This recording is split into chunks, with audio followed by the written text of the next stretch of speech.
閉じたら落ちてくガラスの迷路、ひび割れた公園まだ消えないまま、藤滝を置く誰かの夢にすり替わる名前さえ今奪われてく、聞こえるか胸の奥できしむ鎖の叫び、逃げないで選ぶんだ自分だけの芯を、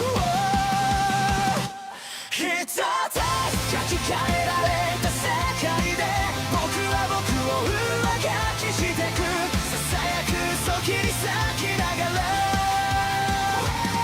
覚めないなら夢を燃やせ、一つ操られた明日に君の本と響かせて、かけ違えたストーリー今塗り替えてゆけ、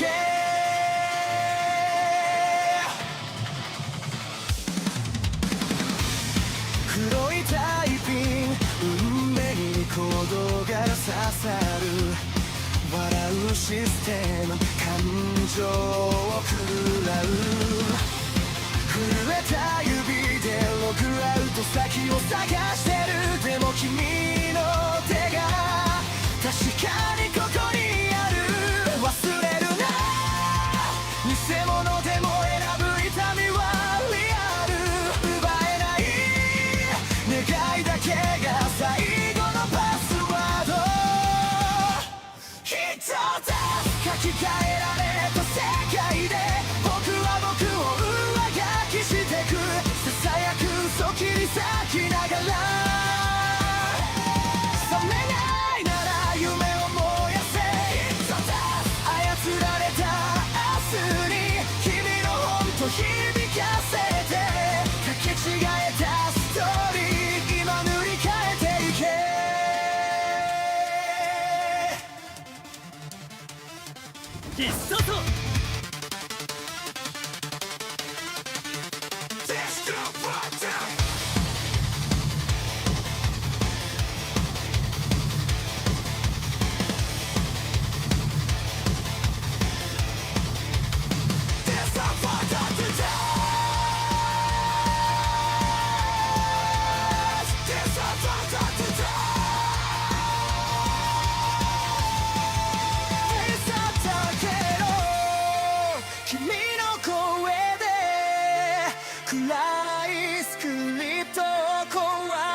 して一つ書き換えられた世界で僕は僕を更新してく挟むく影抱きしめながら傷ついても夢を離すな操られた未来を君と一緒に飛び越えて交差してくストーリー今始まりに帰ろう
That's right. That's right. That's right. That's right. Ladies and gentlemen, welcome to another episode of Hypnocast. That's right. We're live, boys. We are live. We are live. We are live. We're going to dive down the rabbit hole that is known as the internet. But before we do any of that, you got to bring it in close, ladies and gentlemen. Listen, it doesn't matter. It's hump day. All right. It's fucking Wednesday. I think Wednesday is probably everybody's favorite day. I don't know about you, but it probably is. I got to imagine. Hump day is everybody's favorite day. So get in here right now. Get in here right now. And let's get ready to hug it out. Because not only is there a crazy membership train going on in the chat right now, which is kind of crazy. Listen, man, this has been a wild last like couple of weeks, months, whatever. Let's try to get a membership train going on today. I don't usually say that, but you know what? Fuck it. I'm in that kind of mood. I actually managed to sleep, which is good. I was congested, couldn't sleep the other day. I got some fucking sleep. I'm absolutely fucking hype. I'm ready to do this shit. Let's fucking go. Get in here. Nobody is escaping the hug. Nobody is escaping the hug. I don't care if you're a hugging type, USMC. I don't care. You're getting in here right now. Let's go. We gotta hug it out. Sonia's saying no. Doesn't matter. USMC saying no. Doesn't matter. Doesn't matter. Get in here, grab them, running the fuck away. Nope, not happening. Go grab them right now, bring them in, and listen very closely. If you are watching on YouTube, like the stream. Like the stream, goddammit. If you are watching over on Rumble, like the stream. And if you are watching anywhere else, well, that's impossible. Because for some reason, the stream didn't go live. Well, it went live on Twitter and then it died. I don't know. I don't know exactly why that happened. That's weird. But regardless, you're gay.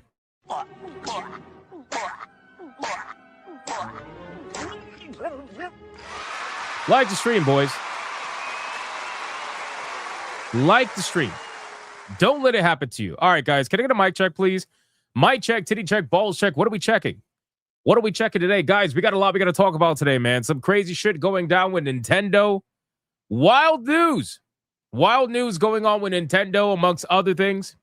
We're going to be looking at a bunch of the best April Fool's videos that I found, in a little bit of time that I was able to look. Definitely going to check that out. But what else we check? Whoa. Beautiful Zexel says, I got a job check. Hey. Fuck yeah, bro. Let's fucking go. Hey, congratulations, beautiful Zexel. Can we get some celebration emojis in the chat, please? Can we get some fireworks emojis, something, anything? That's fucking awesome, man. That is awesome. Hell yeah, dude. Shout out to Beautiful Zexel. That is definitely a good check to check. That's awesome. Shout out to you. What else are we checking? Roach check. Nintendo Felted check. What else? What else we got in the chat? I only hug with Sonya as a shield. I'm afraid of Old Man Cad and now Gray Soul check. What the fuck kind of lore is that, Kurakami? Cinnamon Rolls check. That sounds good. That sounds good. What else? Suffer Nintendo check. We got congratulations, Beautiful Zexel check. Nintendo getting slapped check. All right. US and Japanese X communities finally together online check. April Fool's Day check. Bruh check. Gopher Chew is Hypno's Pokemon check. He would be my Pokemon for sure. Spaghetti and meat sauce check. That sounds good. That sounds really good. My first Hypnocast check? What? The fuck are you talking about? Old Lady Cat left check? Uh-oh. Uh-oh. Old Man Cat is not supervised, boys. Oh, no. Oh, no. Oh, no. Run away, guys. Hey, Kurakami, you might want to run away. All right, man. Listen, ESG scores are at their maximum. We are indeed fully funded. Let's like the stream. Like the stream. It helps us out. Spam your favorite emoji in the reaction. Let's do the Bigot Army roll call. Let's see who is in the chat right now hanging out with us on this glorious, glorious Wednesday. Listen, it's a beautiful evening, man. Regardless of the things that happen in life, it is a beautiful, beautiful evening. And we get to hang out together. So let's see who is in this chat right now. Who is here? Gaming Wolf 87. What's going on, brother? How are you doing? We got Monkey Man 04. We got Kurakami with the hot dog check over on Rumble. We got Jason Alator. Take his card check. Oh, shit. Oh, no. It's telling everybody to take Old Man's card. Old Man Cad's card. Oh, no. Yeet Skeeter. What's going on, man? Moon type shit check. Absolutely. We got the Gaming Wolf 87 again. We got King fucking Demon Wing. Did you take the credit cards? I like how everybody literally, like, when Old Man Cad says he's unsupervised, the first question is always, did they take the credit cards or not? That's actually amazing. Shout out King Demon Wing. We got Sonia Lissette. What's going on, Sonia? How you doing? We got Guy Kiermon. What's going on, Guy Kiermon? How are you doing, man? We got Taffy M. We got Black Tailgate. We got, oh, yeah. I actually have a video of that. Pretty cool video. We're going to look at that. We're going to check it out and see what we got going on. We got Dietrich Connick over on Rumble. We got Commander Sonok. We got Monkey Man 04. We got Mr. Blue Cthulhu. Oh, shit. Sonia has admitted to stealing the Kit Kats. Oh, my God. That's crazy. That's crazy. We got ARC. What's going on, ARC? How you doing? We got Dade 404. We got Felstep. We got Drellor 813. We got Frenchie 07. Melodic Method says present and gooning, sir. Welcome in, my man. Appreciate you, Melodic Method. Absolute fucking legend. We got Faye Summer. We got Magni 32. Christopher Lloyd. We got Black Tailgate. Beautiful Zexo. Congrats on the jobs, by the way, man. That's awesome. That's fucking awesome. We got Old Man Cad saying I is here. We got a kicking Danitz. What's going on, man? John D. Sir Spamela. We got Raza over on Rumble. I am calling roll. Got Dragon. We got Dark Today. We got Oliver Adam. We got Matthew saying hello, please. We got the King Joker. Shout out to King Joker. We got Lord Snuggy Christ. That's one of the best names, I swear. We got Joel Jimenez. We got Yamato 85. Hypnocast is better than the Ronin Warriors reboot. I try, man. I definitely try. Like the stream. Like the stream. We got, let me see. Faye Summer. What's going on, Faye? We got Janarthis saying here. What's going on, Janarthis? How you doing? Fucking legend. We got Life Favorite over on Rumble. We got, let me see. Mervoth over on Rumble. 5 days off for you? That's awesome, dude. Congrats, man. Congrats. We got Miss Bella Games, 75 to 1K check. Shout out to Miss Bella fucking Games. How are you doing? We got Sargon over on Rumble. More dad jokes? No. We're good. We don't need dad jokes. Thank you. Panthera, he says not here. Maybe. I don't know. I don't care. It's crazy. All right, 4 more people, man. We got Fluffy Murder Machine. Shout out to Fluffy. How you doing? The emojis on top of that, too, is actually hilarious. Shout out to Fluffy Murder Machine. We got Taffy. What's going on, Taffy? We got, let me scroll down. Dietrich Connick on Rumble. We got Sam Fisher. What's going on, Sam Fisher? Joel Jimenez, again. Got John D. We got, let me scroll down. Let me keep scrolling down. Trying to get some names in here, man. 2K GameCuber, what's going on, man? Please cover Miyatsu. She has been doxxed live on. I have no idea who that is. Is that the person that Leon covered? The name sounds familiar, but I have no idea who that is. Marius, what's going on, Marius? Gray Soul over on Rumble. We got Dartane. Who else? Y2K Cowboy, what's going on, dude? And last but not least, we got Anubis Hentai Hades. Where the fuck am I? I don't know, brother. I don't know. Where are you? Where are you? You got to figure it out, bro. Figure it out. We got Zelosi on Rumble. We got Tuku Curry. We got Zevin fucking Cross. Shout out to Zevin Cross, you absolute fucking legend. Clip 420.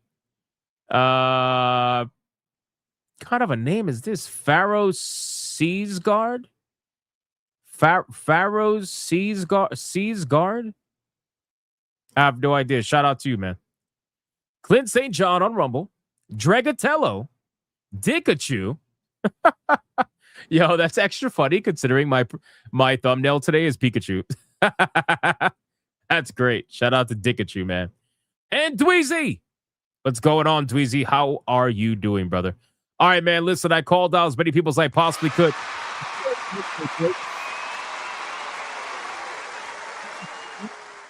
Let's sacrifice your fellow Bigot Army member. Let's see who is going to get the final call-out money shot today. Who is going to... What is it? Pharaoh Eastguard? Pharaoh Ease Asgard. Pharaoh Ease Asgard. Pharaoh Ease Asgard. Okay. Okay, I feel like I'm saying something in code that I shouldn't be saying. Like Pharaoh eats ass or something, you know? Oh, man. Shout out to you, though. Thanks for hanging out. Appreciate it, man. All right, who's getting the call out, man? Who's getting the call out? Mr. Melancholy says the following. Booty hole protected by the power of Retsu Unohana. No Kotaku, no fatties, no Brie Larson. Feet, no blue sky. Go down by 8. You'll spend the night with Black Snape and his grape soda polyjuice potions. Oh, my God. Oh, my God. Okay. Well, all right. Well, that's different. 1, 2, 3. Oh, fuck. Wait, what happened? Wait, no, it fucked up. Let's do that again. 1, 2, 3, 4, 5, 6, 7, 8.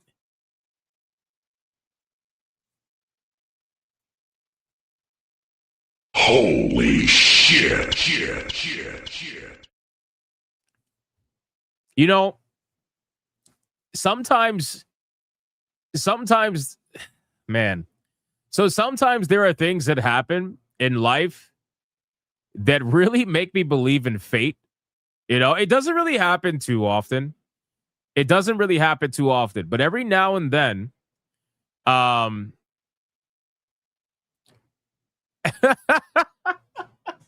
sorry. Every now and then, there are moments where you kind of have to be like, all right, well, this kind of might be fate. You know what I'm saying? Anyway, listen, congratulations, Sam Fisher.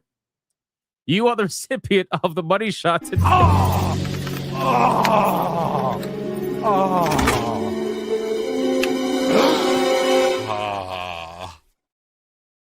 What the? Boys, I can't stop laughing. It's so good. That's so good. That's like, yo, you can't even plan that. That's so fucking good, man. Holy shit, I'm fucking crying. That's funny. All right. Anyway, sorry. I had to wipe the fucking tears from my eyes. Anyway, all right, man. Listen, we got a lot we got to talk about today. We're gonna be talking about Nintendo. Obviously, it's gonna be the main topic of the evening tonight. Where you have apparently Nintendo taking a pretty massive L in terms of their lawsuit against Palworld in a way. But this is more so about their patent, right? So I don't know if you guys remember, we talked about this, what was it, like a couple of months ago, where the patent office had decided to review, or I should say re-review, the patent that Nintendo filed for essentially having a character fight alongside you after summoning it, right? It was a very broad, very vague patent that, it's just Nintendo doing Nintendo things. Anyway, so it had gotten approved, and then they decided that they were going to re-review it. Well, now the culmination of that re-review is now available for us to see because they took it away. They took it away. It's all gone, boys. It is all gone. Everything associated with that patent has been re-reviewed and officially denied. So now Nintendo has about 2 months to file an appeal, if they even choose to, or decide to go somewhere else. But 27 Nintendo patents are officially gone. So we're gonna go over that. We're gonna talk about that tonight. It's a pretty fucking crazy story. And it's a big update because it definitely affects Nintendo now and in the future, obviously, and it also affects other people that want to make content similar to Pokemon, but they don't want to fucking get sued by Nintendo for every little thing, So it's a very, very interesting story, and we're gonna cover that for sure. So that's tonight. We are also going to talk about the potential, and I've been talking about this for the longest time. I'm glad they're finally slowly but surely admitting it. But it's been in my belief that they really want to bring World of Warcraft to consoles. I really do think they want to do that because I think that they think if they bring it to consoles that it's going to somehow rejuvenate the game and bring in a whole new player base that, never had access to the game before. So we have a World of Warcraft lead that is asking players how they would feel about playing the game on controllers with a dedicated UI for controllers. And that's how it starts, boys. That's how it starts, boys. Once they start asking those questions and they're like, hey, so how would you feel about playing the game on controllers if we make a dedicated UI for it? Don't you guys have consoles? I don't know, man. It's interesting. That's how it begins, boys. So anyway, we're gonna talk about that. That's gonna be an interesting story. We also have a story about the first Descendant that I want to cover. We also have a story about let me see. Hold on. Mind's Eye. We have another Mind's Eye story. Oh my God, we have another Mind's Eye story. Why? I don't know. And we're also going to talk about Overwatch's new character that, by the way, I mean, there's inspiration, and then there's literally just making Cammy and race swapping her. Like, I don't know if you guys have seen the newest character that was added to Overwatch, but everybody's calling her literally just a black Cammy from Street Fighter. That's and at first I'm like, there's no way that that's the case. And then you look at the character and I'm like, oh my God, it's literally just a fucking race swap Cammy. What are we doing? What the fuck are we doing? Anyway, so we're gonna check that out and see what's going on. I don't know if she's black. She looks black in the image. It could just be really bad art. I have no idea. But we'll check it out and see what's going on with that story. I got a lot of April Fool's videos that we got to go over. A lot of April Fool's videos. And a couple of games that I want to check out, that I want to show you guys. And I also got a clip from Artemis, the launch of Artemis, which was fucking insane. That's obviously not gaming related, but it was a historic moment, and definitely want to look at that because that's pretty cool. All right. Well, with all that being said, boys, listen, we're trying to start the month off strong, man. We are currently at 609 tier 1s in a row, 292 tier 2s in a row. We're trying to get to 610 tier 1s in a row. You sound different? How the fuck do I sound different? I'm the same person. What do you mean I sound different? No, it's probably because I was sick the last couple of days. Like I was trying to tell people. So, my voice gets all weird when that happens. But hey, I'm good now. Well, I mean, I still have like 2% congestion, but it's like nothing crazy, Anyway, boys, we got to thank the people that take the extra step. And holy shit, man, I was kind of half jokingly, half not in the chat saying, "Hey, man, can we start a membership train for the what do you call it, the month of April? Like, can we do that?" And apparently, you guys decided to answer the fucking call. You sound rested. I am very well rested. I finally got some really good sleep. I had to quit the stream. This is the first time it's ever happened. I had to quit the stream yesterday. We were playing Crimson Desert after Hypnocast. I only lasted an hour, but like I tried my very best to stay awake. But boys, I was getting fucking wrecked. I'm not even lying to you. I was just like so exhausted. So I threw in the towel and I was like, yep, I'm just gonna sleep. Yes, restored HP. Exactly. Exactly. I rested. You know, like in most video games, when you rest and you get your fucking health and everything back up. That's exactly how that was. So regardless, we're gonna make it up tonight because tonight we're gonna be playing Revenge of the Savage Planet with Leon. We're going to be playing with Leon, Revenge of the Savage Planet tonight, so that's going to be fun. I saw comments from people actually asking us to bring it back because they're enjoying that co-op stream, and I'm enjoying it too. So we're gonna do it again tonight, which will be really fun. So stay tuned for that, boys. It's going to be a good time. All right. With all that being said, yes, like I was saying before, I was half jokingly saying, can we get a membership train to start off this fucking month strong? And you guys answer the call, man. So let's check it out. Look at this. A kick it Danitz gifting a membership, which, by the way, if you guys win a membership, please, for the love of God, ensure that you thank the person that gave you a membership. You should be able to see it in the chat. So make sure you thank them, man. They're going the extra step. They're fucking amazing. Appreciate it very much. Thank you, a kicking Danitz, with the membership. And then we got Black Tailgate, the legend, dropping a membership as well. I appreciate that, my man. Shout out to Black Tailgate. Always holding it down. Always. Speaking of always holding it down, man, we got King fucking Demon Wing, who, by the way, I forgot to mention this the other day. New profile picture, man. Looking fucking badass. Look at this guy, bro. Look at this guy, King Demon Wing, with the 5 membership banger and the chat screen.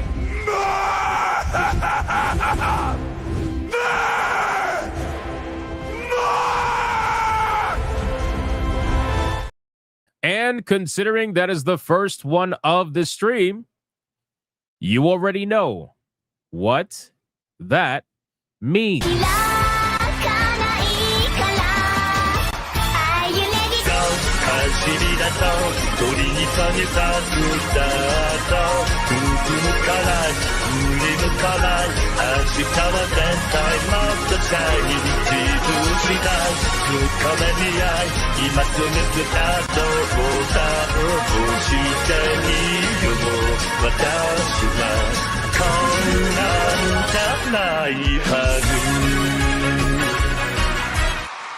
That's right. That's right, ladies and gentlemen. We got to start keeping track of the Kiryu fucking streak, man. It's crazy. We really do. We got to start keeping track, boys.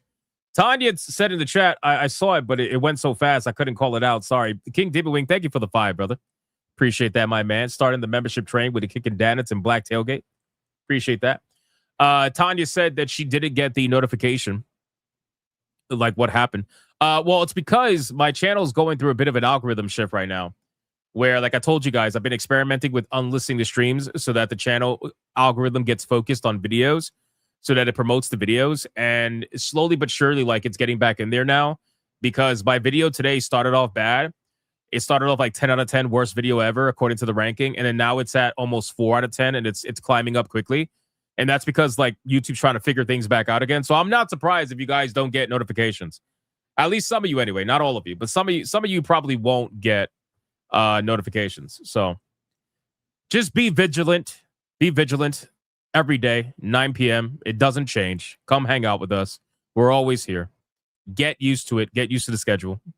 Melodic Method dropping a massive 10 membership mega banger, and the chat scream.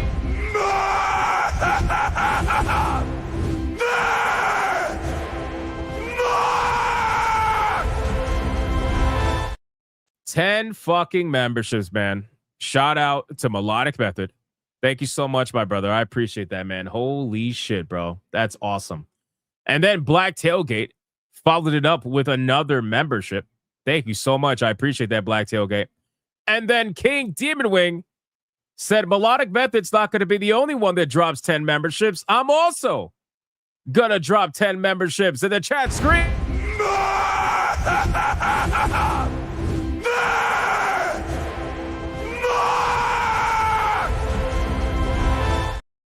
I fucking love that clip, man.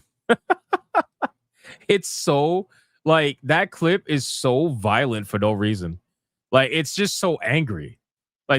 He's screaming more for no fucking reason. I don't know, man. Shout out to King Dibberweek. Thank you for the 10 memberships, my guy. I appreciate that, dude. And then we got a Kickin' Dan that's continuing the membership train again. Thank you, a Kickin' Danitz. I appreciate that, my man. And then we got Monkey Man gifting 1 membership right on top of that. I appreciate that, man. Shout out to you. We got Anubis Hentai Hades for 7 months. Says, here's for 7 months of good stuff. Good streams. Hypno's a live donkey. Loves checking others' cocks. Always forget to shave his first. GG picking right. What the fuck is this, bro?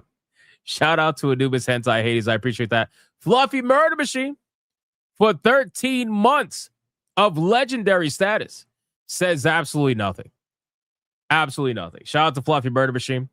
I appreciate that. Tanya Raven says, for a 2, boo, you're early and unmoist. Why do you keep saying I'm early? I started at the same time I always do. Is there something wrong with your clocks, Tanya Raven? Like, what's going on here? Why do you think I'm early? I don't get it. Tanya Raven then followed it up with a 5 membership banger in the chat screen.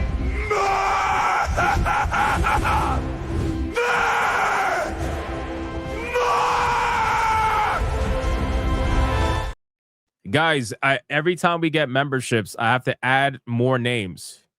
I have to add more names to the outro.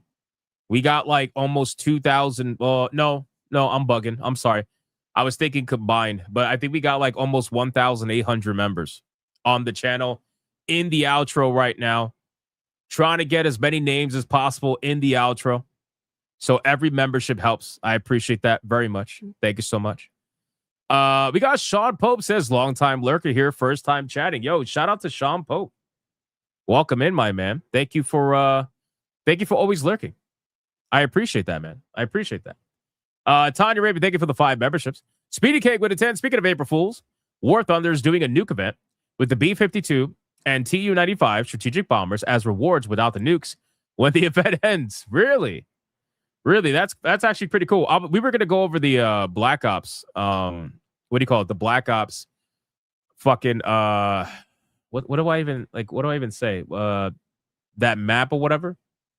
I don't even know. Like the map that they have for April Fools is pretty funny. Anubis Hentai Hades. What's going on, brother? Anubis Hentai Hades with a 2 says MOIST and slippery. Yep. Thank you, Anubis Hentai Hades. I appreciate that. Tanya Raven with the 10 says, hello, I cooked pizza and had the alarm set for 5:55 p.m. Sigh and forget to switch it back. I thought you were late, yet it's me that's late. Gay. Oh, so it's you. It's you. Oh, that's why I'm like, why you keep saying I'm early? It's like, I'm not early. I'm streaming at the same time I do all the time. What the fuck are you talking? I was so confused. Well, that makes a lot of sense, Tanya Raven. It's all good. Thank you for the 10. I appreciate that. And then last but not least on YouTube, we got Secret Final Boss with the 2 says absolutely nothing. That's a nice setup. Nice setup. I appreciate that. Thank you. Let's go over to Rumble. Rumble, what do we got? What do we got, Rumble? Let's see. Rumble, we got Dietrich Connick with $1. Yup, Wednesday is the favorite. It's by Friday type shit. I can appreciate that, man. Rumble is definitely not asleep this time. We got Y2K Cowboy gifting a membership over there on Rumble. I appreciate that. We got Crash Collins gifting a membership. And then for $1, he says, this is for the membership train. Thank you. I appreciate that. And then Zelosi is also gifting a membership over on Rumble. Look at that, guys. Rumble's participating in the membership train.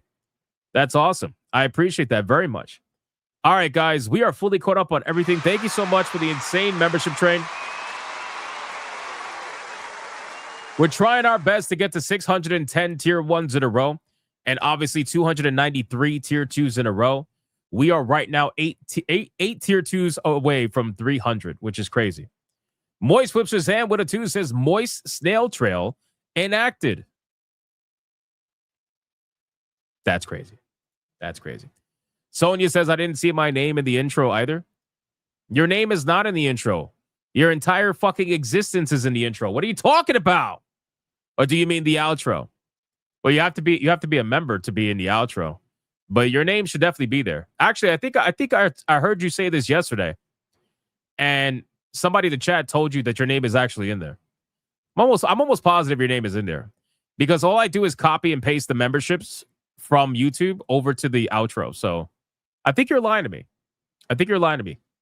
Probably. Why did I have to read that? Because I read as much as possible. That's what I do. All right, boys. Again, thank you for the support. Let's get into the content. First things first, man. Fucking historic, just history. Well, not history, but, something huge happened today. We had the launch of Artemis 2. God damn it. Fucking shit. There we go. Artemis 2 launched.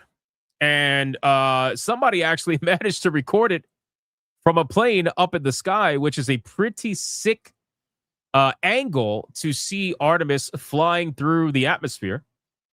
So we're going to check this out because this is pretty fucking cool, man. Let's get some rocket emojis in the chat, boys. Anubis Hentai with a 2 says Sonia said stop with moist. What's moist? Moist? Hey, if you keep super chatting moist, I will read them. Sonia says, I swear you read the chats I don't want you to read. Then don't post them. Anyway, so this is pretty fucking cool. Let's check out this and see what this looks like, man.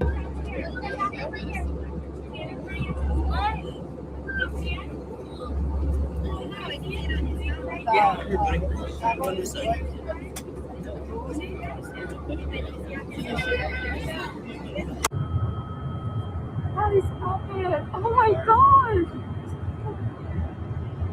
And they are out of their minds right now. They thought all of the world is like this. I'm not gonna lie, bro. That's pretty fucking cool. Is that even real? I feel like, what if this is AI? What if this is fake? People have said it's confirmed to be real. That's what they've said. But regardless, this is pretty fucking cool. Whether it's real or not doesn't matter to me because ultimately it's about the idea of Artemis actually getting through the atmosphere. And they said that it was successful. They said that it was successful. But regardless, that's pretty cool. I like that. Do y'all see a rainbow? It was streamed directly from NASA. Was it actually streamed from NASA? Really? Hold on. Was it streamed from NASA? Give me a second. Artemis 2 launch. Let's see. Artemis 2 launch videos. Countdown and launch. What the fuck is this? The fuck is this? Hold on. Check this out. Is this it? NASA has ever launched. Sound Is this suppression it? water is flowing. 15. And here we go. 10, 9, 8, 7. RS-25 engines lit. 4, 3. My 2, God, bro. 1. Booster ignition. And liftoff. Oh my God. What the fuck happened? No. Why'd it cut off? No. What's wrong with you? Why? Why are you doing that? No. It doesn't want me to show it. Why is it doing that? There it goes. Good roll pitch. Holy shit. It doesn't want, like, did it get felted by the fucking Ron DFK says same for you? Yeah, I don't know what's going on. Roger, roll pitch. Oh my God, Houston bro. now controlling the flight of The Integrity amount of on the power. Artemis 2 mission around the moon. The amount of power, bro, Integrity that it takes AMT high. to do this is crazy. On time, passing 30 seconds until the flights. Integrity passes. I love watching shit like this because I feel like. Mission Control Houston seeing good performance on the main engines. Oh, hold on. I'm just gonna let this play out. Hold on. Integrity, 3 miles in altitude, traveling more than 1,200 miles per hour.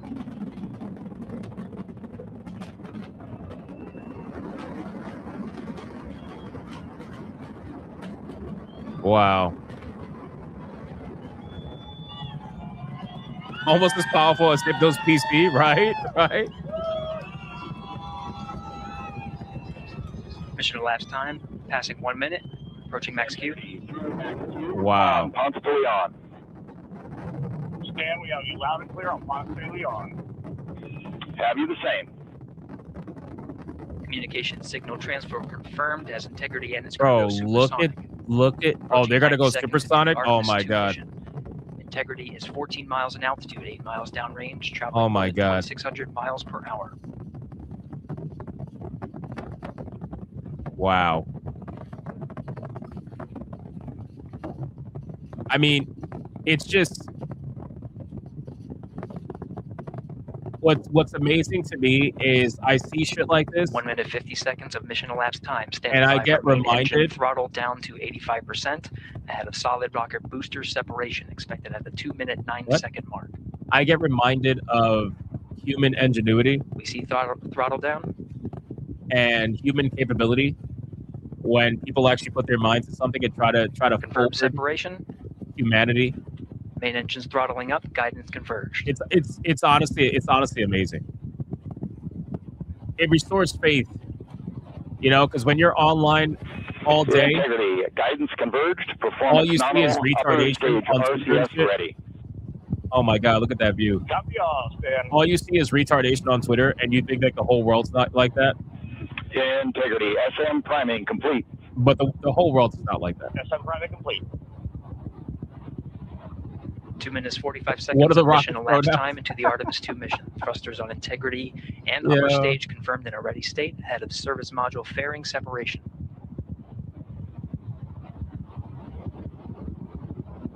And I 3 gotta be minutes honest into with you, the man. flight. Integrity 49 miles in altitude, 78 miles downrange, now passing 5,000 miles per hour. The bravery that these people must have to be able to do something like that is crazy, man.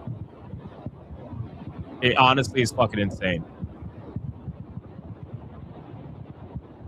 Standing by for launch abort system jettison. Can you imagine what that must feel like? Houston integrity. Good last jettison. Great. Can you imagine 5,000 miles per hour? Like, what the fuck does that feel like? 8 plus 02. The fastest I've ever been in life, I believe, We see the same on board, was like Stan. 170 some odd miles an hour. And Houston has you loud and clear on Tidris at the Carmen line.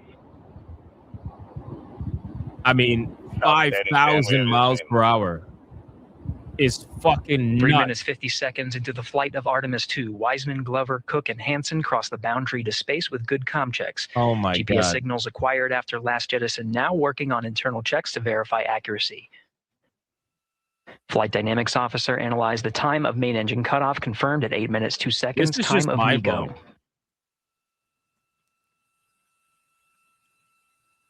Wow. It's just mind blowing, bro. Sorry to be so like fucking super impressed by this. And you know, I don't know. Anyway, it's crazy, man. It's fucking awesome. This gives me faith in humanity. It really does. Integrity. Look at that view. GPS processing. Look at that view. Holy shit. Outstanding, Stan. We see the same, and we have a beautiful moonrise. We're headed right at it. Wow. Approaching 5 minutes into the flight, Commander Reed Wiseman confirms he has visuals of his destination. GPS guidance, navigation, and control software finishes internal checks and sends to navigation channels.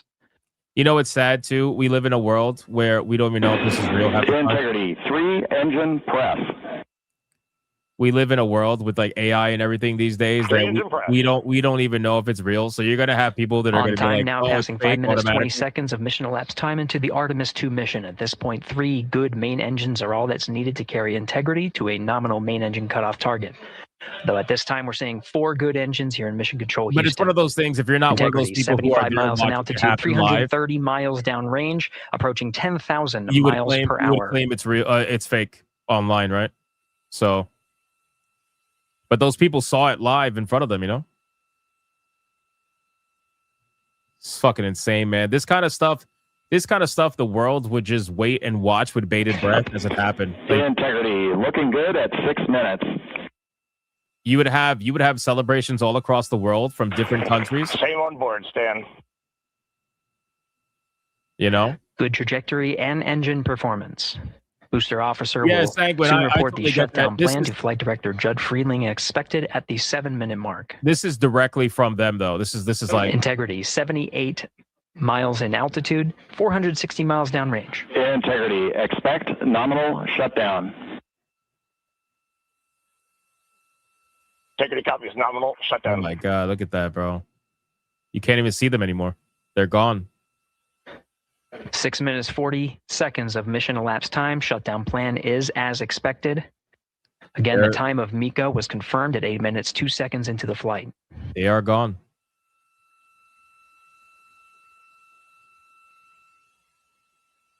Low Earth orbit is obtainable, but going to the moon is a different story. Yeah, I know.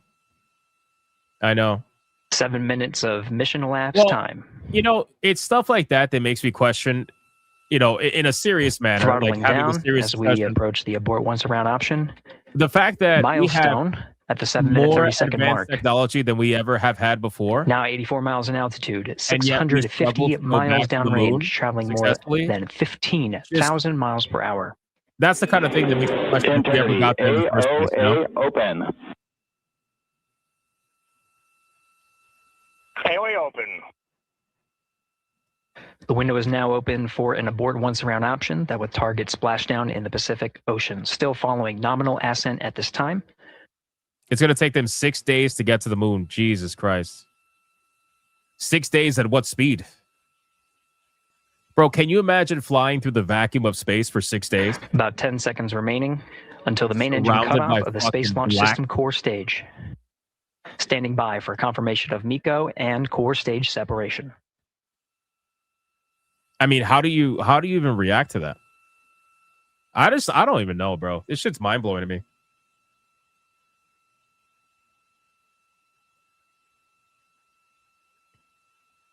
This is mind blowing to me.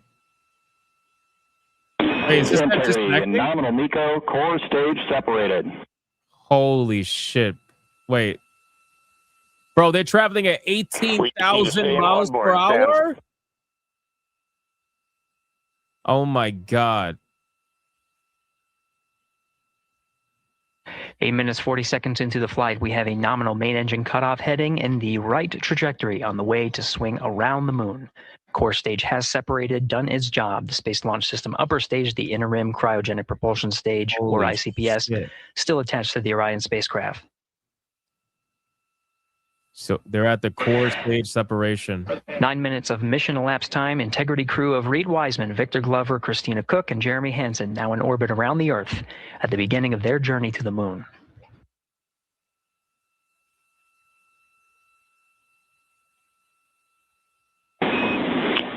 Integrity Houston, looking ahead to PRM numbers so far per the pad. bro.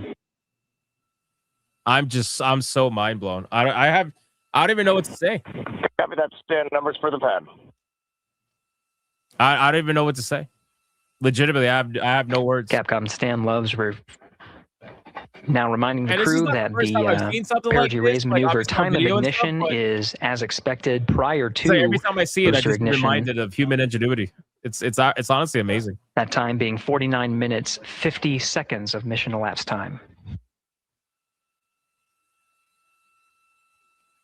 Now, how are they getting this image? Is this like a 3D generated image? Is this something like I always curious, like how do they get this particular image? Is this just a model that they're using to judge, you know, what's actually happening up there? Or I don't know. Like, how does that work? It's a model, right? It's just a visual. Yeah, okay, I figured. It's just a visualization. It's not the real thing. Okay. Yeah, I figured that. Yeah. Fucking crazy. Integrity, good. Neds deploy. Wow. All right, that's basically it for that. Go to the live. Hold on. You're telling me go to the live feed? All right, I'll go to the live feed and then we're going to move on. I wasn't expecting to stay on that too long. I was just blown away.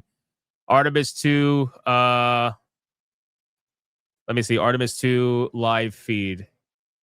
Let me see if I can find it really quick. Live feed. Watch NASA's live lunar launch. No. Where's the... Oh, here we go. Official broadcast. Okay. Here's the official broadcast. This is the official broadcast. Bro, that is scary shit, man. Holy shit. That is fucking scary shit, boys. Pure black is just like unfucking believable. Like, hold on. This is them inside? Holy shit. Oh my God. Bro, to be up there and to remain cool is just crazy. Yo, it's just crazy, man. Like, I just can't. I don't know, man. I don't know. It's one of those things where it's so scary that it's like exhilarating at the same time. You know what I mean? It's so scary that it's exhilarating. It's like the wonder, the what's the word I'm looking for? Just like the anticipation. It's wild. You don't know what's up there. You don't, like, bro, you're in a literal fucking vacuum of space. Like, you don't know what's up there. You don't know what can hit you at any moment. It's just complete darkness. It's crazy. So crazy, man. All right. Anyway, that's the live feed of the Artemis. I don't want to call it history in the making, but I mean, you know, it's something cool that everybody as humans could get together. We could stop hating each other for a few minutes and just get together and experience something like this. It's absolutely fucking awesome. So awesome. Very, very cool. All right, let me X this out. Dark Today says I'm in space. Yeah. You are in space. All right, let me catch up on supers because a lot happened in the time. So let's catch up on that. 99% of people nowadays couldn't care less. I know, and that's the sad shit. That's the sad shit about that, right? Because what we're seeing is people trying to attempt to advance humanity, even in the smallest way possible, just being able to get to the moon again. That's amazing, right? But I feel like what you said, like most people just don't care, and that's kind of sad. That's kind of sad, and I understand why most people don't care. Everybody lives in their their bubbles, right? But it's fucking amazing, man. It really, truthfully is an amazing thing to witness. I love it, absolutely love it. All right, anyway, let's catch up, man. We got Old Man Cat. Listen, this is what happens when he's unsupervised. This is what happens when he is unsupervised. The man just dropped a 20 membership hyperbanger. I already know what he wants. I'm not even going to ask him. I'm just going to say that the chat is going to scream.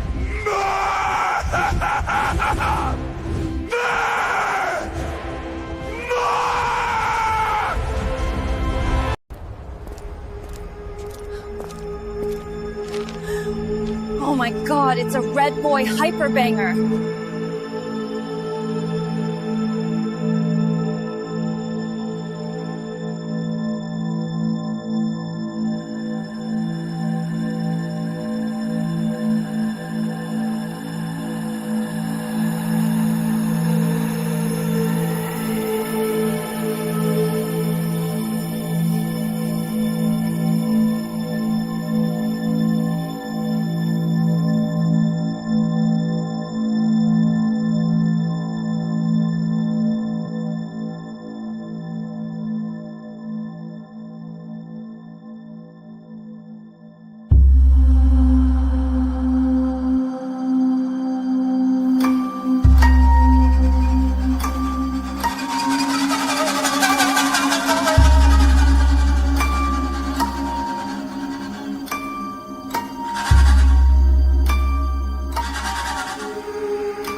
Old Man Cat. 20 membership hyperbanger, man. Thank you so much. I don't know if there's Asians on the moon. But I'm sure you'll be fine regardless. Thank you. Tanya Raven with a 2, moist type shit. I agree.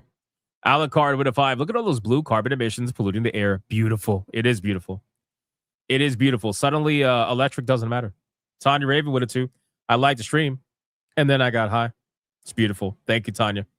Marius with a 5. Sadly, Artemis will fly around the moon and not land on it.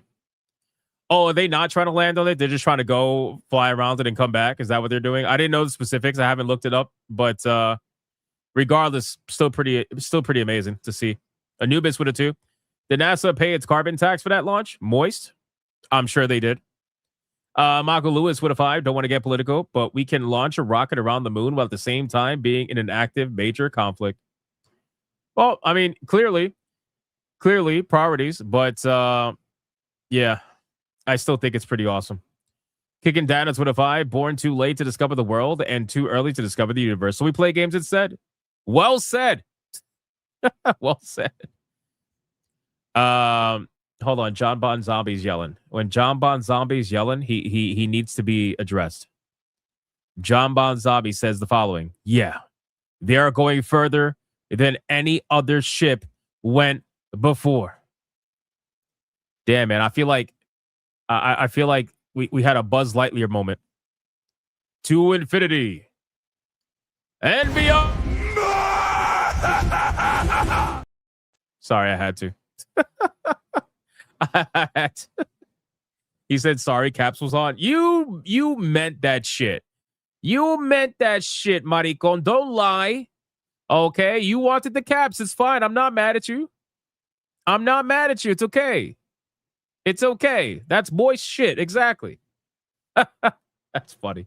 Shout out to John Bon Zombie, man. I appreciate you, bro. We got where we at? Adair Soto with a 5. It's been 50 years to send people to the moon, and their mission is going around the moon to the dark side of it, and then come back in 10 days on Earth. Oh, that'll be interesting. We'll see how that goes. The dark side of the moon. Amazing song, by the way.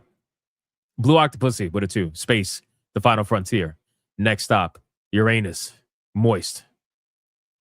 I just know she wanted to have the TTS for that. I just know she did. Alucard with a 2. Well, they can't claim the Earth is flat now. Oh, they still will. They still will. Beautiful Zexo, 11 months. No, I get it, Hypno. It's a good refresher that we have smart people doing human achievements, and we're used to dumb people online. Yeah, that's really what it is. That's really what it is, man. When I see stuff like that, I just get reminded, thank God there are people out there that are smart, that actually want to apply themselves to help humanity in any way possible, even if it's like going around the moon. I know that may sound like, for people that don't know anything, that may sound like nothing, but launching in space successfully, getting out of the atmosphere into space, into orbit, and then successfully traveling to the moon, slingshotted around the moon, and then coming back to Earth without dying is incredible. You know, so I don't know. I can't help but be impressed by that. BioT Wolf becomes a member on his own. Thank you, my good man. Appreciate you, BioT Wolf. And then look at this fucking legend, brother. $100 Red Boy Hyperbanger from Melodic Method. And the chat screen.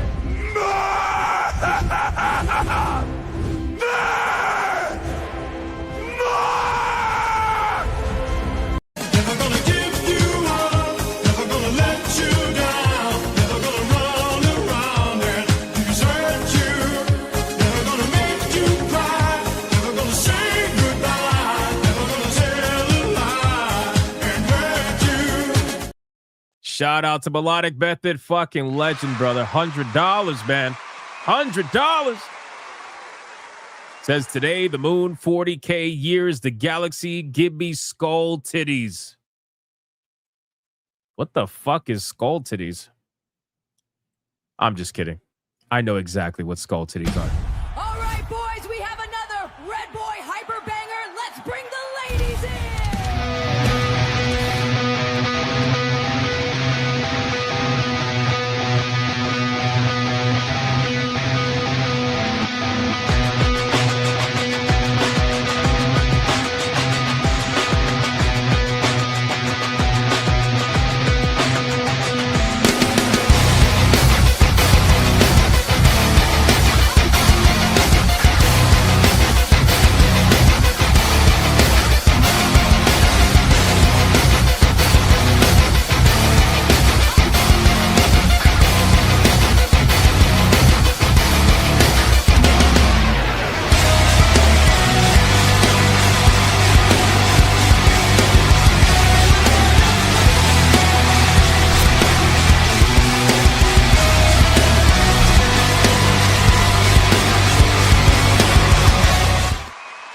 Shout out Melodic Method. Thank you, brother. $100 Red Boy is wild. I appreciate that, man. Shout out to Melodic Method. Ron DFK with a 2, much cooler than Bezos' atmosphere wiener. That's true. But to be fair, anything's cooler than Bezos. Fuck that guy. We got a Dare Soto with a 5. They're surrounded, covering yourself like a blankie hypno. And only light source is their ship. I know. Scary shit, bro. Scary shit. Amago Lewis with a 5. This ain't humanity. This is made possible by Merca. Hey, that's fair. That's fair. A Dare Salta with a 5. And one day humanity will colonize the moon. In the future, we're going to have moon people whose lives in the moon in the future, or who lives in the moon in the future. Yeah, I mean, you know what's crazy, man? Growing up on shit like Back to the Future and stuff, everybody really thought that by like 2020 or like 2030, like years like that we would have flying cars and shit. But no, we just have retards on X. We just have retards on X. Because unfortunately, humanity we are our biggest detriment. Unfortunately, I'm not going to see people living on the moon in my lifetime. I don't think anybody, even young people right now, I don't think they're going to see anybody living on the moon in their lifetime. It's going to take quite a bit. I gotta imagine. So we'll see. Either that, or it's going to take a world-changing event of some kind in order to do it. So. Tanya Raven with a weird number, 22. Oh, 2277 for tier 2.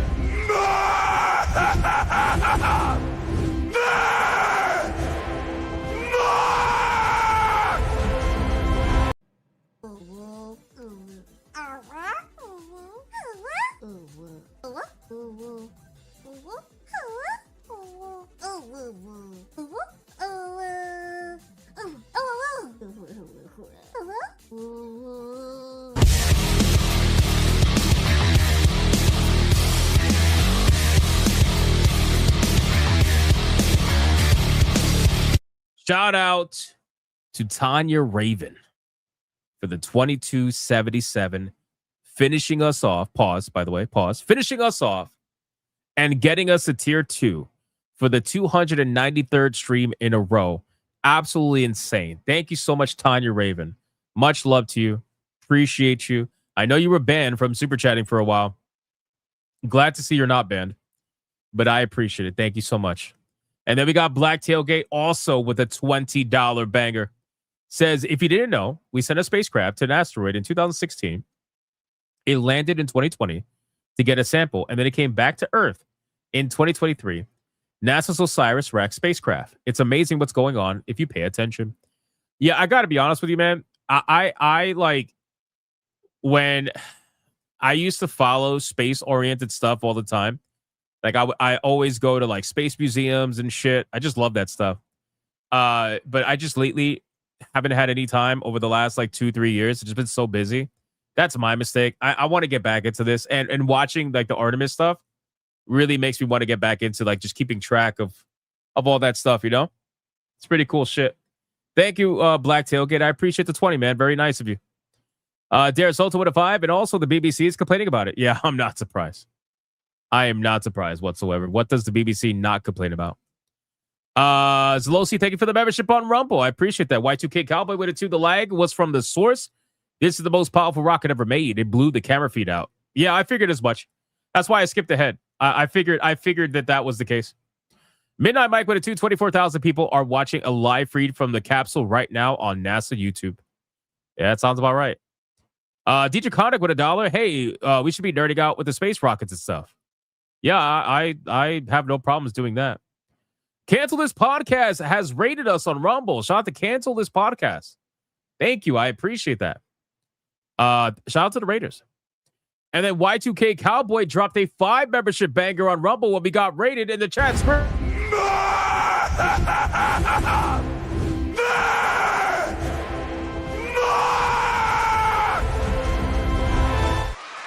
Shout out to Y2K Cowboy. Thank you. Thank you so much. I appreciate that. And then last but not least on YouTube, we got Aripa with a 2. Says unpause. Now it's gay. God damn it. You can't do that. No. I'm pausing again. You can't do that. That's cheating, man. Come on. Once you pause, you got to respect the pause. All right. Thank you, Arepa. I appreciate it. All right, man. Let's get to the content. That was the Artemis stuff. Let's check out some funny videos. And some of them are just not that funny, to be honest with you. Some of them are actually kind of cringe, and that's the first one we're going to look at. So we got some April Fool's videos. April 1st is always a great day in the gaming industry where everybody wants to tell the truth about themselves, but pretend like it's a joke. And that's exactly what this video is. So I don't know if you guys saw this video from IGN. They posted it. I don't know if it's an official PlayStation video or if it's an IGN video. It kind of feels like it could be either or because they're both kind of cringe, but regardless, whatever. Let's check this video, and I'm going to give my thoughts on why I don't think this is actually a joke. Check this out.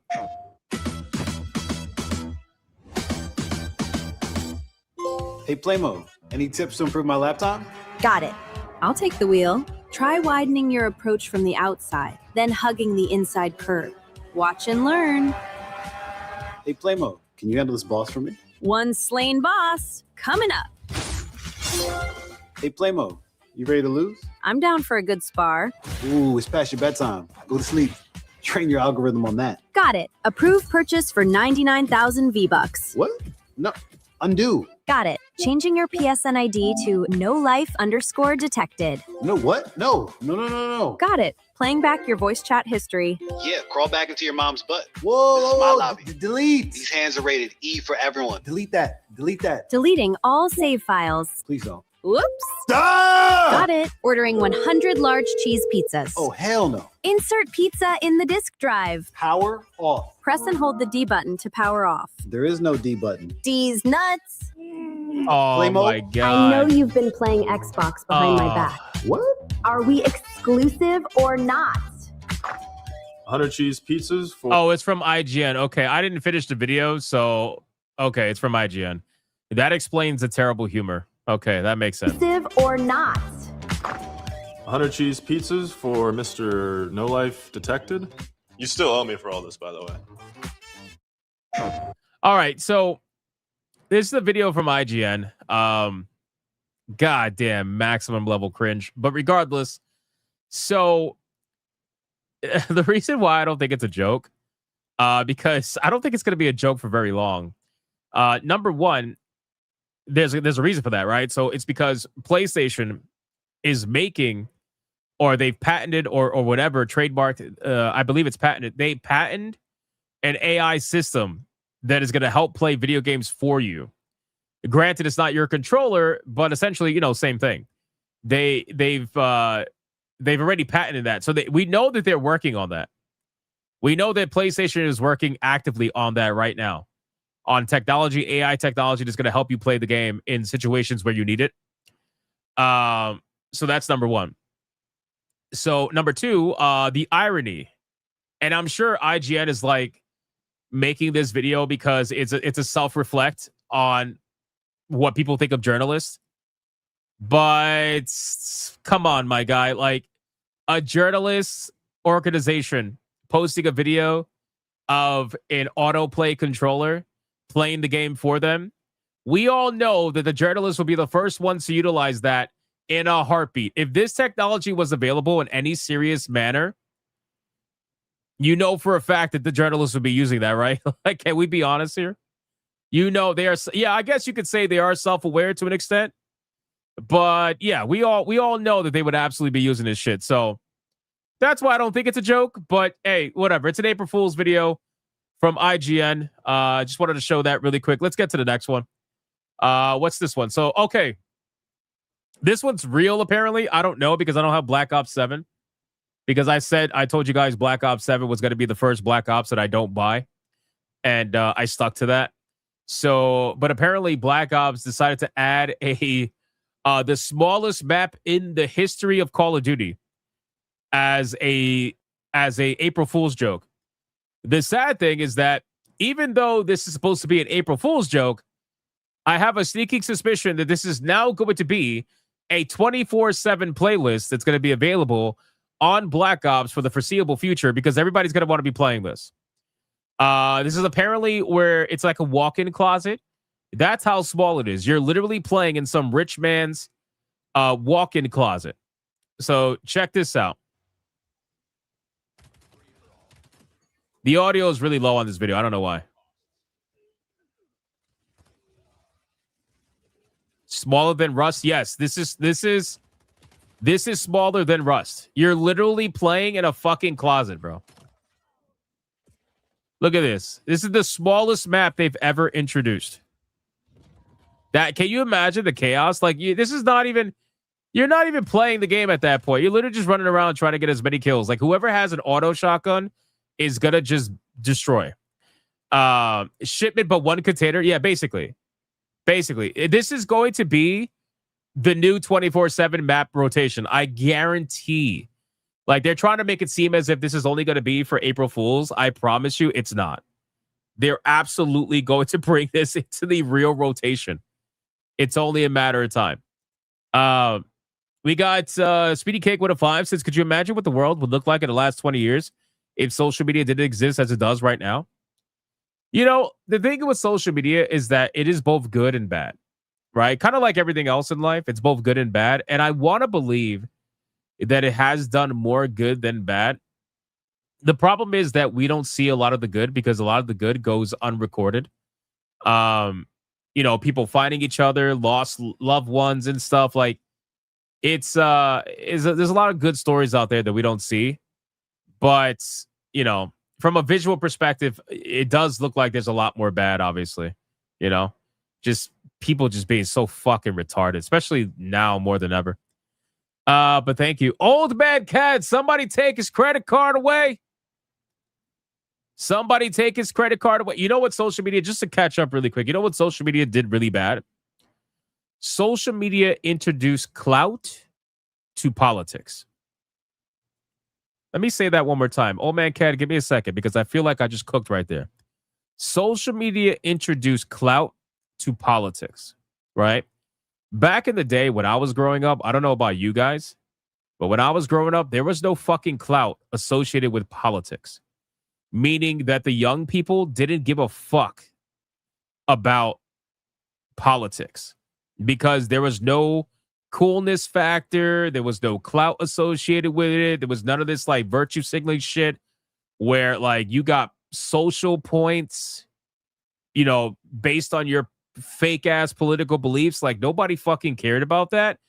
Politics were for the old people and for the people that wanted to get old doing it. That's what it was about. Now, social media has turned politics into something to clout chase over, which then muddied the waters for real political discourse and conversation, which, to be fair, real politicians actually probably prefer that because then you have people that are voting based on emotion and not voting based on any actual knowledge they have about whoever they're voting for. You know what I mean? So this is one of those situations where social media turned this into a political clout chase, and now you have people that are just voting based off whatever they feel at the time. You know, so I don't know, man. That's what I think social media did the worst. And it's not even necessarily it was done on purpose. It just kind of evolved in that way. So I don't know, man. It's fucking terrible. It's terrible. Dude, that's been that way since the 80s. What do you mean? What do you mean? Social media wasn't around in the 80s. See, the thing is, like, I think in the 90s, 20-somethings were cloud chasing. Yeah, but okay, but here's the thing, right? Olden Fox. So if you had 20-some-odd-year-old people that were cloud chasing politics back in the day in the 80s and 90s, it was on a very small scale, right? Social media has allowed that small scale to explode to the point where everybody and their mother is not only seeing it, but also being influenced by it, to the point where now you have everybody who feels like they have to say something or have to have like a hard stance so that other people don't come down on them. Yeah, exactly. It was a niche thing. Whereas now it is plagued society. The amount of fucking young people that I see today that so obviously doesn't give a fuck about what they're actually talking about, but pretend like they do because they don't want to be canceled by their friends, or they want to pretend like they're saying the right thing, like whatever the right thing to say is at the time. They want to just say it and get it over with so people leave them alone. It's exhausting. It is honestly really annoying. And I feel like I said, it muddies the conversation.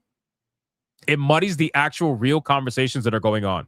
So like whatever actual real political discourse that's happening, all of it gets fucking muddied by people like what the fuck is that kid's name? That kid who gets paid by the Democrats?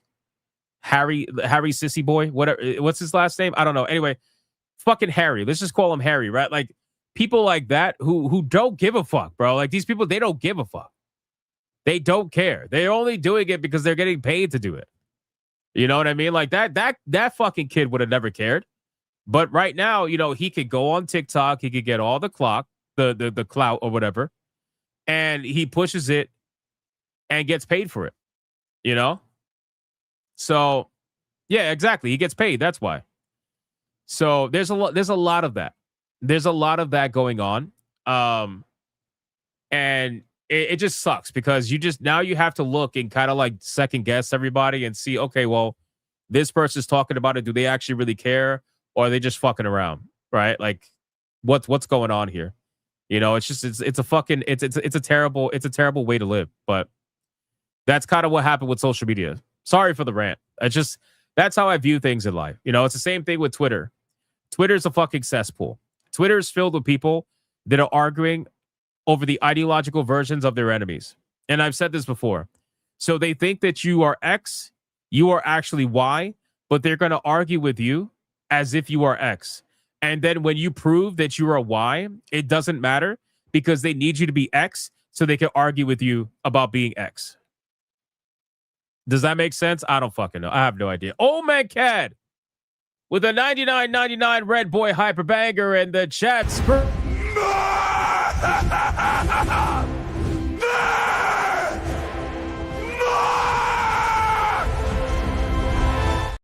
He says Artemis 2 will be taking retired Navy Commander Virgil Glover around the moon. First black man to travel to the moon and makes us retired military folks feel like we are worth something again. Goth Latinas, please. FYI, Old Lady Cad has authorized this Red Boy. I don't believe that. I don't believe that. I don't believe that, Old Man Cad. Chat, are we believing that? I don't know, man. That's some such shit. Where's my clip? Where's my clip? Why the fuck you lying? Why you always lying? I don't believe that. Shout out to Old Man Cad. Thank you for the 99.99. And since you got Asians, I'm surprised to see you ask for something different. That's crazy. That is crazy to see you ask for something different. I never thought in a world where I would see Old Man Cad ask for something different. But that's because he got Asians before. That's why. That's why. So it's fine. Let's give you some goth Latinas. That's fine. All right, boys, we have another Red Boy Hyper Banger. Let's bring the ladies in.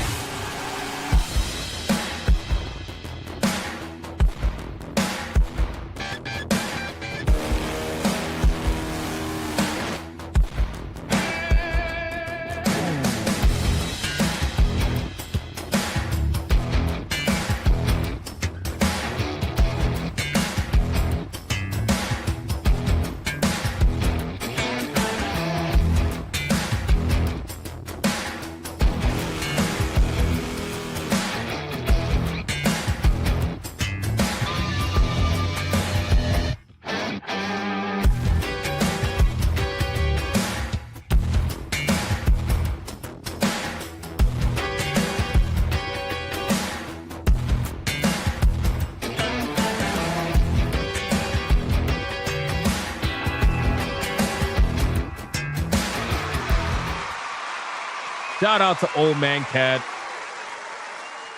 And special shout out to Old Lady Cad as well for allowing Old Man Cad to gift a $100 Red Boy Hyperbanger. I appreciate that. Thank you so much, man. And then we got Tanya Raven with it too. Says these nuts type shit. Moisture detect Yibo. Shout out to Tanya Raven. Thank you. I appreciate that.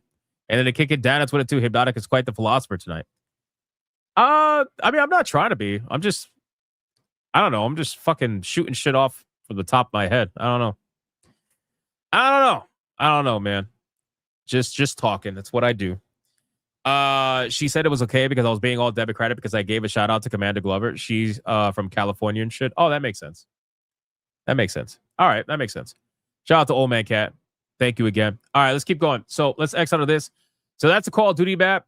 Pretty interesting, guys. This one. Okay, so let me give you some context because I don't know if this is a joke. All right, I don't know if you guys are aware, but there is a long-standing conspiracy and rumor regarding Pragmata. You guys know what that is, right? Like, what's the long-standing rumor and what's the long-standing conspiracy about the upcoming Capcom game Pragmata? The rumor is that apparently the game is going to be a prequel to Mega Man. It's a Mega Man game. Exactly. That's the rumor, that they're thinking that the man is going to end up becoming somehow Mega Man. Hugh, whatever his name is going to become Mega Man. And his name is like Hugh Man, right? Like Hugh and Man, right? So like human anyway. And she's supposed to be like Roll or whatever, right? Like that's the android's supposed to be Roll. Anyway, so they're thinking it's like a weird origin story. That's the conspiracy. That's the rumor. And like this is them going like this is a super reach. You know what I mean? Like I feel like this whole thing is a super reach. Anyway. So, with that being said, on April Fool's, Pragmata decided to be, how do we say, self-aware? Self-aware? Check this out.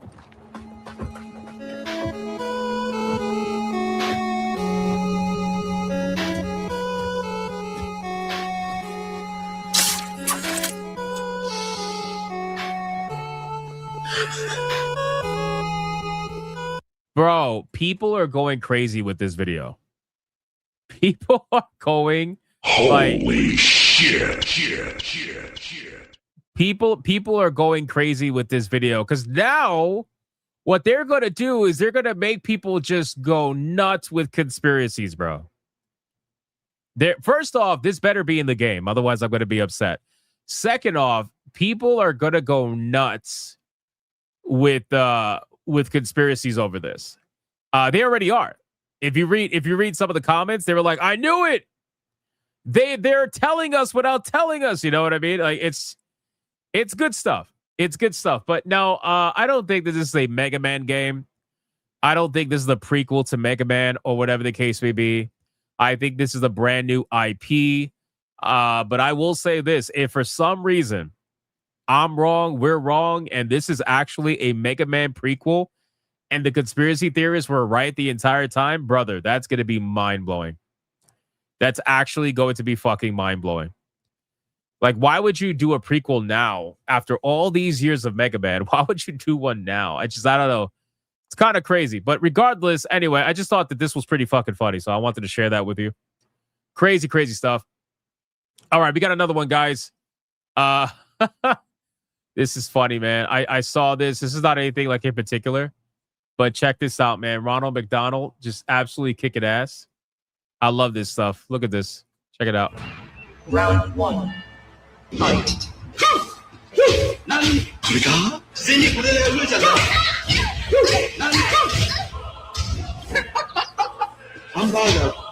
Yo, he threw a burger.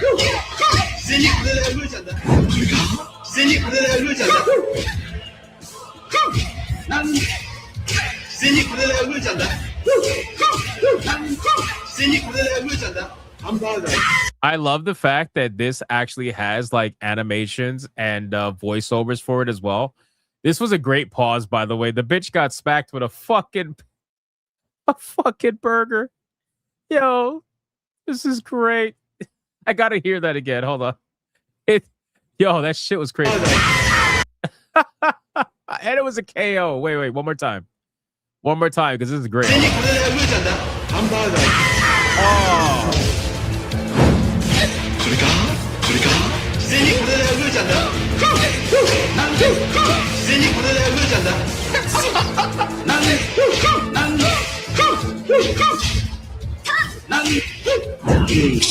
Oh, shit.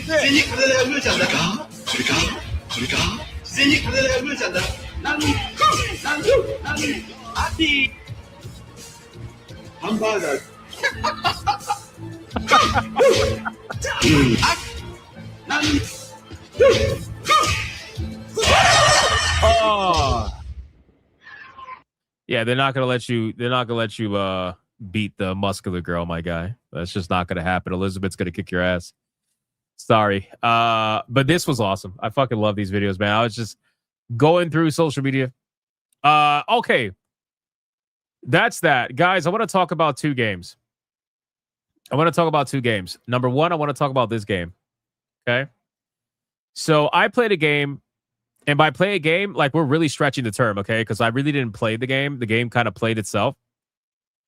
But I played a game called Stone Simulator. I got all the achievements for it, okay? It says I got like 30 hours in it. I didn't really play the game. It's an idle game. You literally just stay there as a stone and let the game do its thing. But we have Stone Simulator. But now, and I already said this to Leon because Leon's the reason why I was playing Stone Simulator. Now we have Potato Simulator. And this is just getting ridiculous now at this point.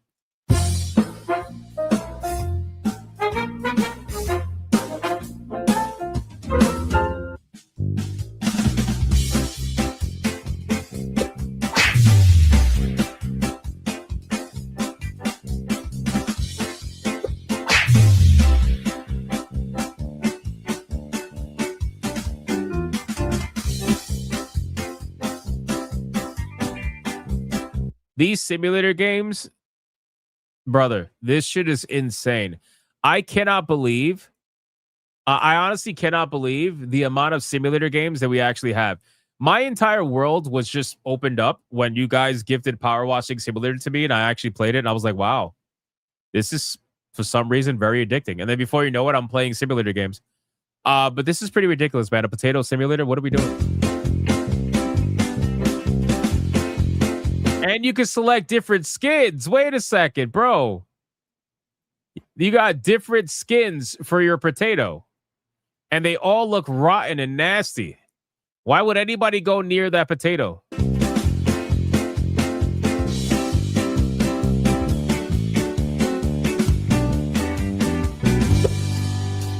Oh my God, you can jump off a skyscraper. Now that's ridiculous. You wouldn't survive. You would explode. Oh my God. Carolyn says, I want that. Why am I not surprised? I know Carolyn will play the shit out of this game. She'd be like, fuck Crimson Desert. Miss Bella says, the game where you touch grass is more exciting than that. I don't know, man, but this shit is hilarious. But you know what game I do want? So that game I would probably play for the lulz, just like I did with Stone Simulator. But there is one video game that I actually do want. And I don't know why, but I just do. And maybe a lot of you guys would as well when you see it. This game is called Box Room. And shout out to Philip over on X for tagging me in this. This game is called Box Room. And you know what this game does? This game allows you to make a gaming room. But the kicker is that it allows you to make a gaming room and set up a gaming collection with all the video games in your Steam library. It will actually give you a physical copy in the game of the games in your Steam library. And then you could set it up in the room and make like a collection and everything like that. Check this out.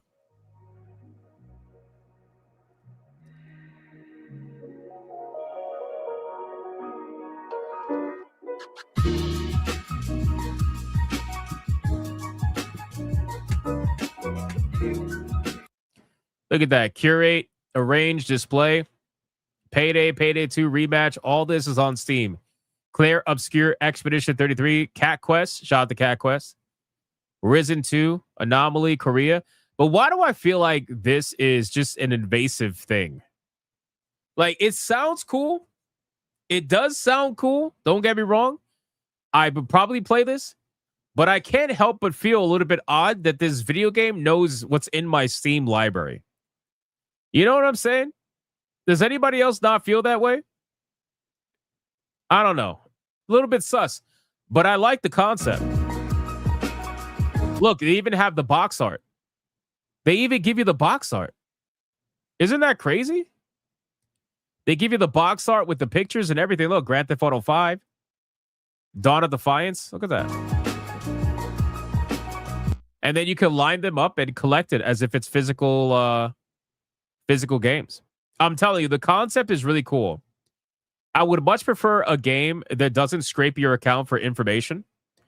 I would much prefer a game that does something like this, but instead, like, you unlock it inside the game itself, not them getting it from your account. You know? But to be fair, I don't know exactly how I would play this game, considering I have almost 2,300 games on my Steam account. You know, Talon says it is not scraping. So how do they know what games you have, though? Can you educate me on this? Because I would really like to play this game. I think it's a little sus, though. Bro, they give you a manual, too? What the fuck? Wait, how does this do that?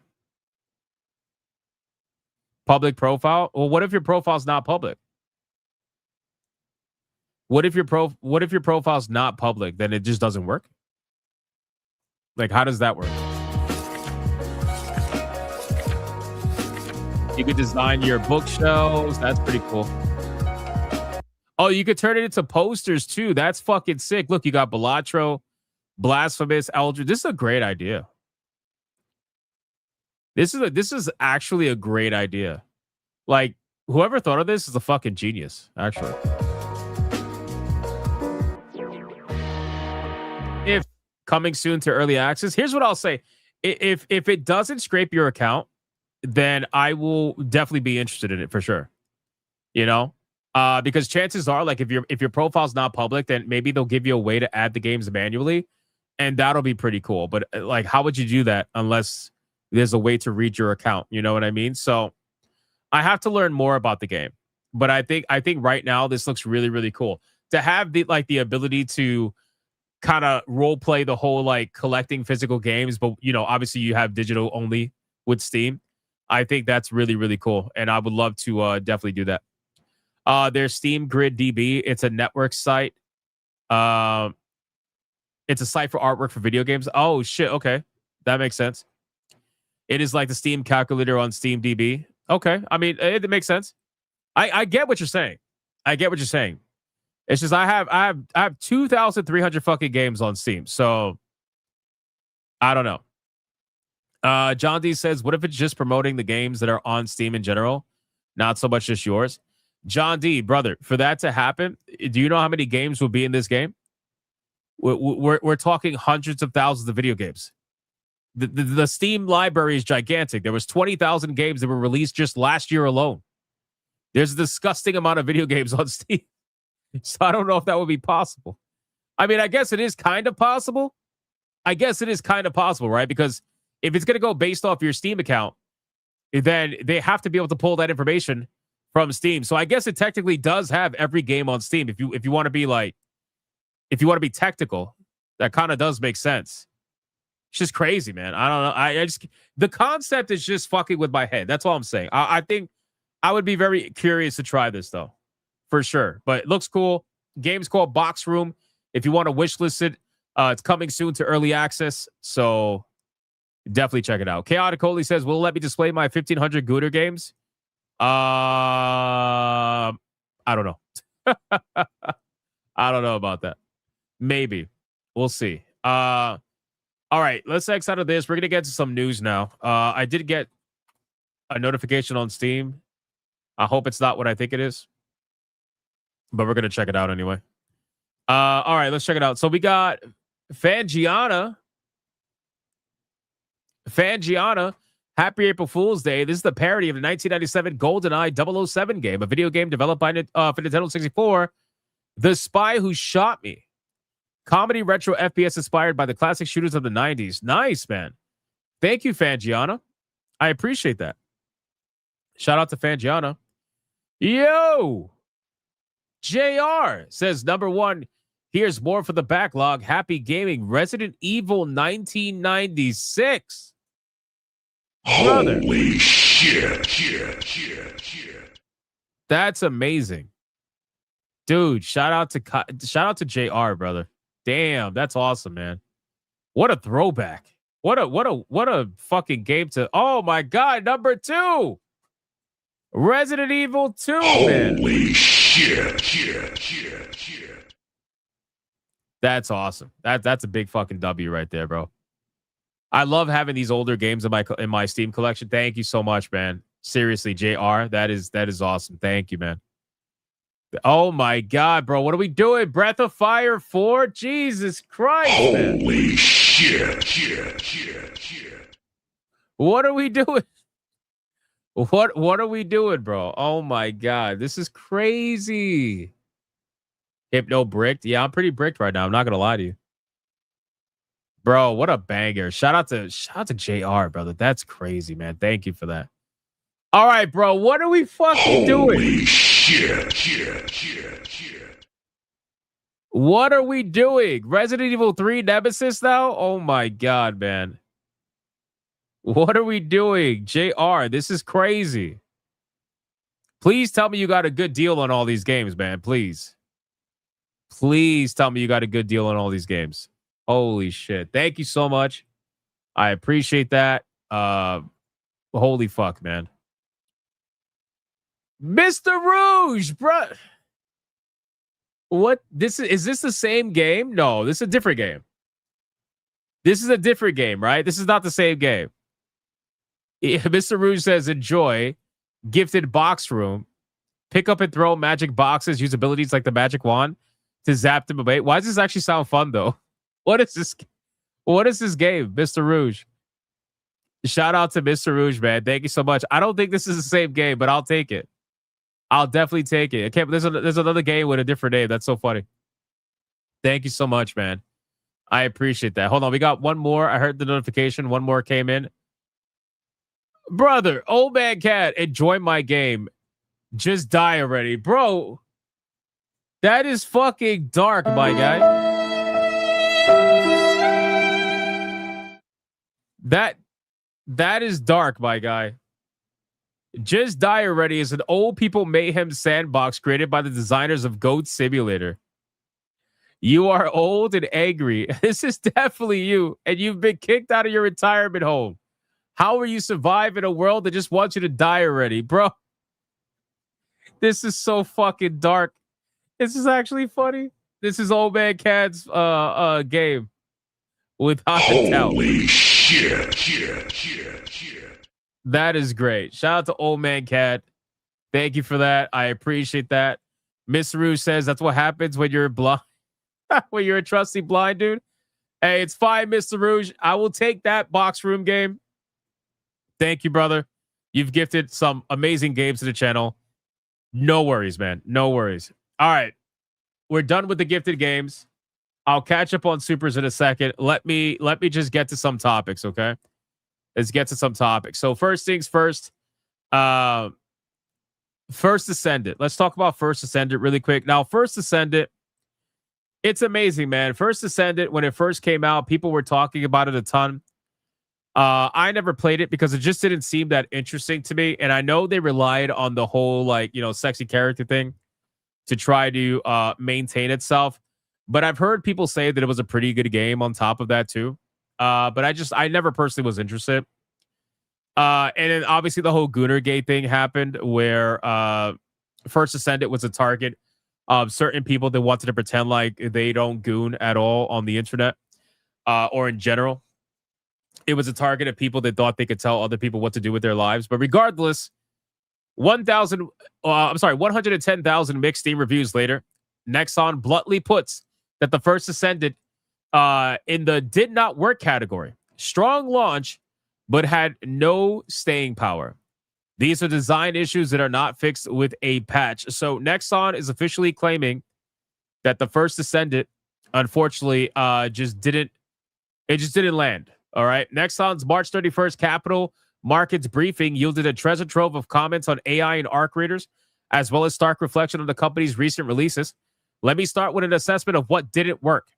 According to the CEO, Dungeon Fighter Mobile, a new entry to long-running DNF franchise that's quietly a huge in Asia, is evaluated first, and Lee says that it launched with terrific momentum in 2024, that it lost its way.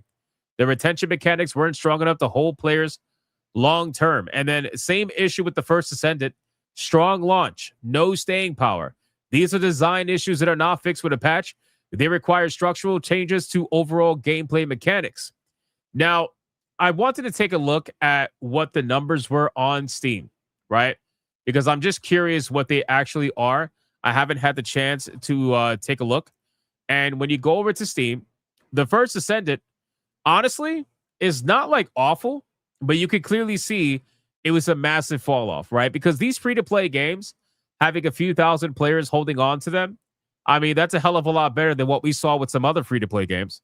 I'm looking at you, Highguard, you know? But you can clearly see this was just a massive drop. And it happened just within a couple of months. You know, it had a solid player base of around 20,000, give or take, for a couple of more months after that. But then it just completely fell off. They're averaging about 5,000 people every 24 hours, which is still like okay, but it's nowhere near their initial numbers. And it's obviously nowhere near enough for Nexon to want to monetize the game properly. And if you look at the reviews, people are just clearly not happy, right? Most people are not happy with what this game is offering. I know people say that this game tried to copy Warframe quite a bit. And to be honest with you, it's hard to copy those kind of games, because if people start playing your game and they start thinking of another game when playing your game, well, they're just going to go play that game. Why? They're just going to go want to play Warframe. Like, why would I want to go play Warframe inside of First Descendant when I could just go play Warframe, right? And if you guys look at Warframe's numbers, Warframe is doing unbelievable. I mean, it's incredible to see the growth of Warframe over the years. It's very reminiscent of Counter-Strike's growth. You know, obviously not to the same numbers, but still, like, it's just like the way that the bar just keeps going up and up and up and up and up. Warframe is definitely a study in how to maintain players and also how to grow your players too. You know, because again, this game came out 13 years ago and it hit an all-time peak 4.5 years ago. So that's pretty impressive, you know? Sorry, I had to cough. So all in all, First Ascendant, unfortunately, is a bit of a failure. And, you know, Nexon is probably, considering they're saying it's structural changes that need to happen, they're probably not going to update the game in any meaningful way. I don't think they're going to tear the game apart and build it from the ground up again. I don't think that's going to happen. I think they're probably going to move on and try to score big on another video game. But who knows? I guess time will tell. So that's that. You spent too much on Warframe. I don't even want to know, bro. People spend crazy money on that shit. Guys, I talked about this so many times, and I've said this was going to happen so many times. For the past probably year and a half, I've been talking about this, and now we got more evidence of it. So it's been in my theory, and it's been pretty much like semi-confirmed, you know, like, you know, in the background. It's been semi-confirmed that Blizzard is working on a StarCraft shooter. And if you look here, there is now a hiring position for Blizzard, specifically for an open world shooter game using Unreal Engine, which some people are taking as more evidence that a new StarCraft game could be on its way. Now, I've been saying for the longest time that these people don't know what the fuck they want to do with StarCraft. They haven't known what they want to do with StarCraft because StarCraft is an RTS, right? StarCraft is one of the most famous RTSs of all time. There was a moment in time where StarCraft competitions were massive, right? I mean, I'm talking like insane level competitions. The amount of macros that these fucking Asian players would have. I mean, Zerg Rush obviously became a strategy. Like all these things, StarCraft was huge, right? I don't think that Blizzard has the skill, the knowledge, or the capability. Modern day Blizzard, I'm talking about, not old school Blizzard. Modern day Blizzard, I do not believe has the skill or the capability to make an RTS StarCraft. You know what I'm saying? Like, I don't think they have the ability to make a StarCraft 3. I just don't. I think that for them, they rather play it safe and they rather go with something that they don't necessarily have right now in their pipeline which would be an open world shooter style video game. Hopefully a single player video game if they're not retarded. Chances are they are retarded, but if they're not, then you would do a single player open world game or just a shooter game. Something similar to maybe, well, Space Marine's not open world, but still, like maybe do a Space Marine style game, but with StarCraft characters and lore. Now, if you guys don't know the history, they were initially working on a video game called StarCraft Ghost, and that never saw the light of day. They ended up canceling it, and StarCraft was pretty much just unheard of for the longest time. There was also rumors of them trying to sell off the StarCraft IP from a licensing perspective to somebody else to make the game for them. That supposedly never saw the light of day either. So now it seems like with this new hiring that this could potentially be an upcoming StarCraft game based in Unreal Engine, which, again, I'm so sick of hearing about Unreal Engine. I really am. But not surprising. So we'll see if anything comes from this. But obviously, we are a long ways away from confirming anything. And for all we know, it could end up being canceled again. Because StarCraft doesn't exactly have the greatest history of games seeing the light of day. They always come up with all these ideas and then eventually it just gets canceled, and that's that. So we will see what happens from there. But yeah, I don't have a lot of faith in Blizzard. I got to be honest with you. I just don't.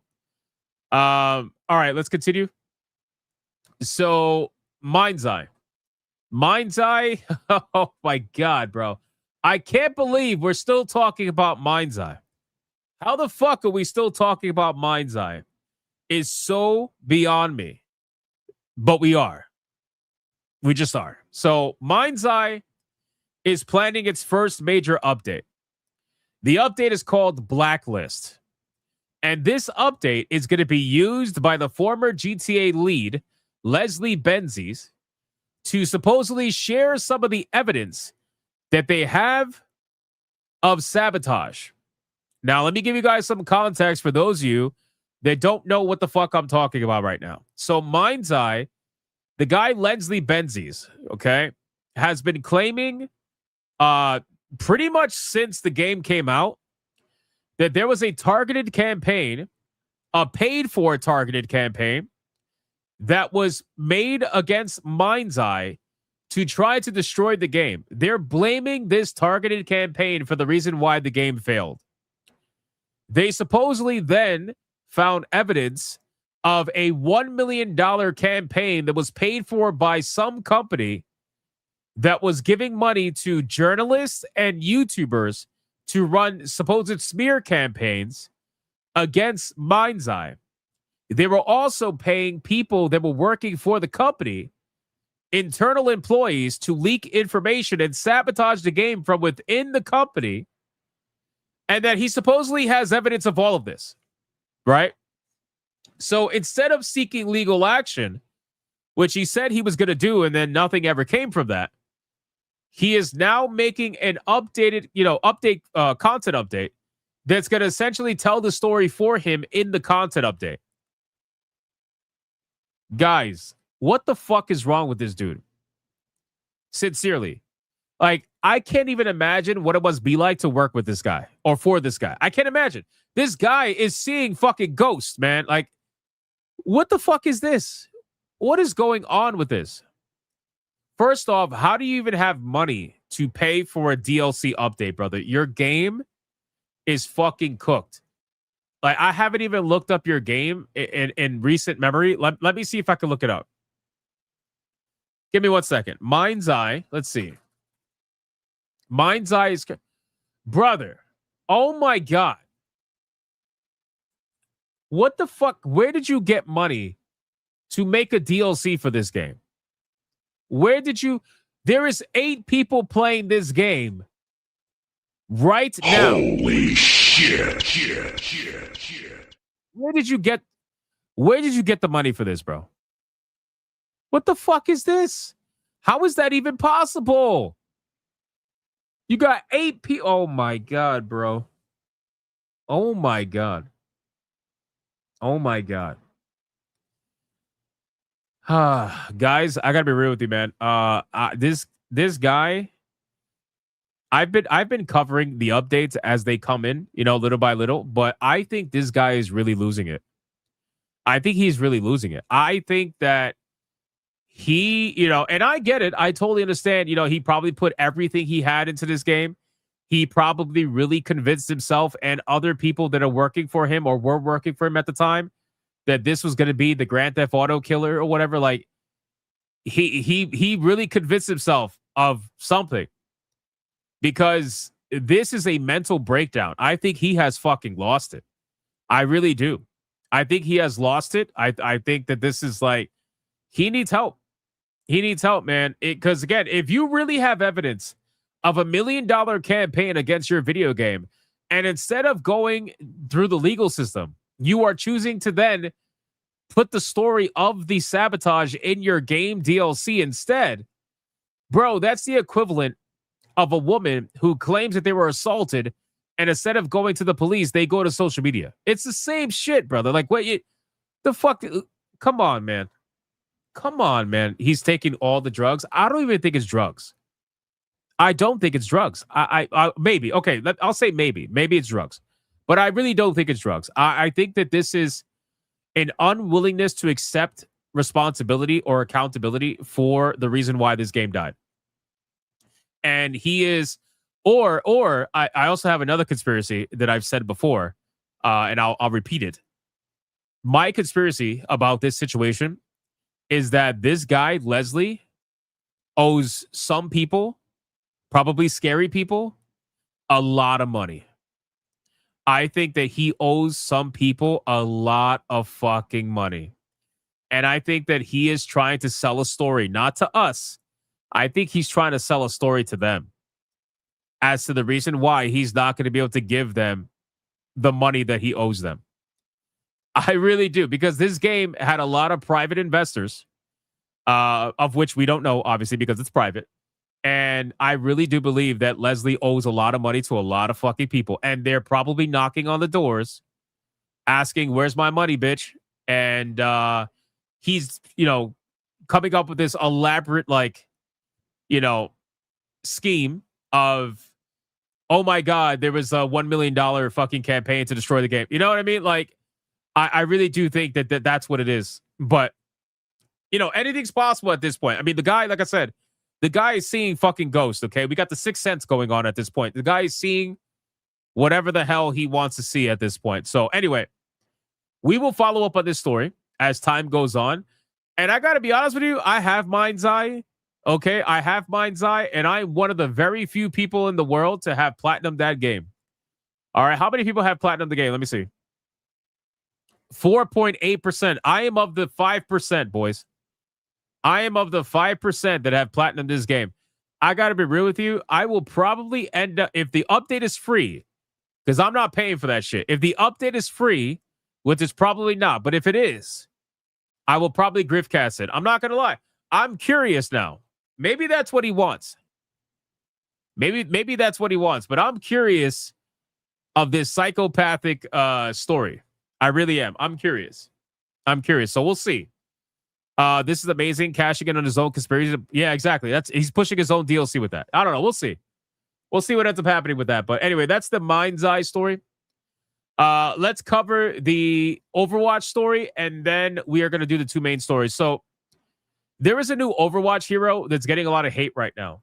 All right. And before I show you, I'm going to bring up the story really quick. This is a new hero. All right. We don't know her name yet. Okay.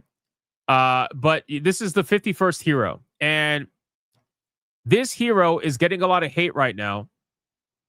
Does that mean you're the best Mind's Eye player? Sure. Let's go with that.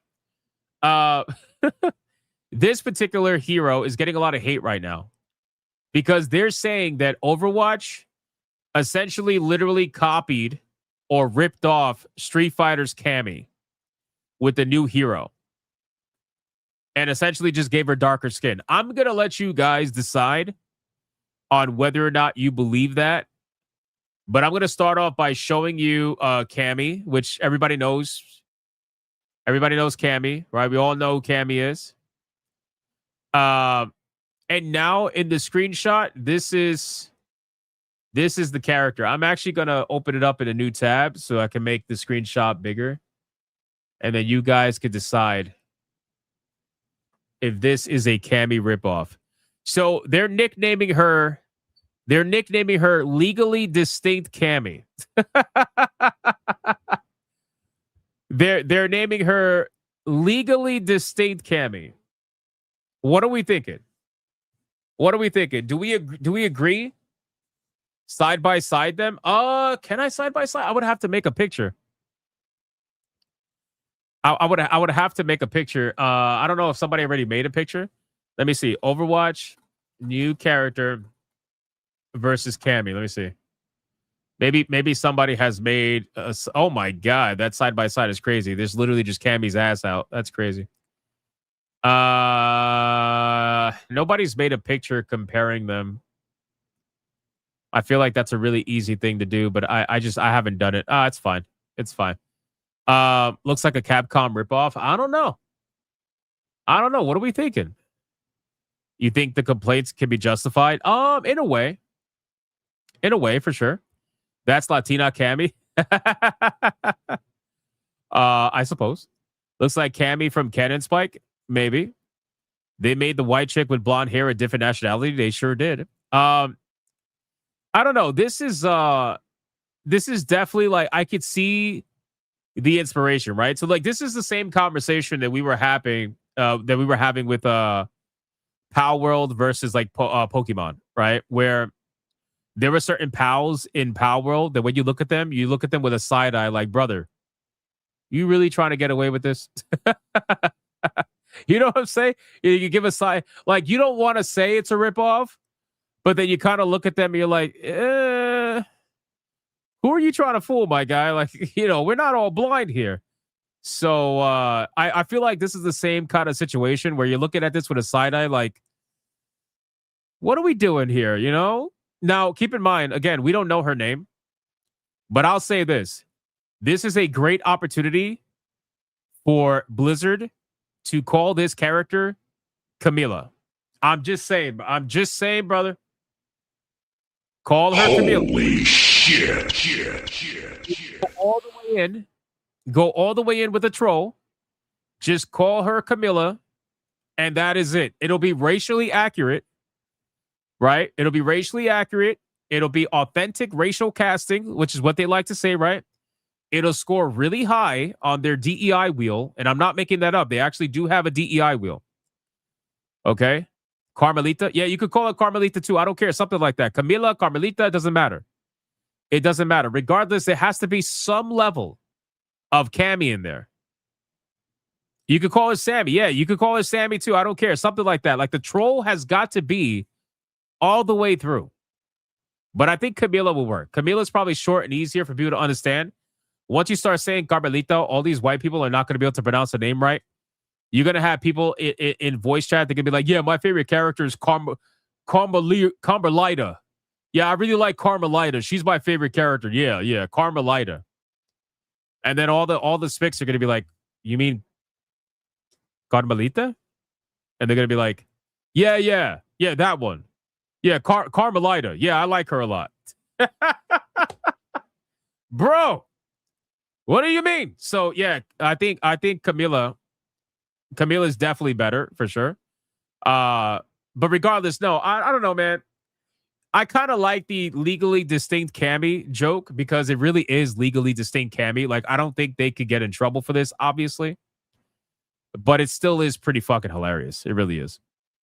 What about Caramel? No, not Caramel. No, Caramel is so fucking gay. It's got to be Carmelita or it's got to be Camila. One of the two. But I just wanted to show you guys this because I think it's fucking funny, man. It's absolutely hilarious. I just got a notification on Steam. Is that another gifted game? Let's check. 3 gifted games. What the fuck is going on, boys? What the fuck is going on? Let me find out. Hold on.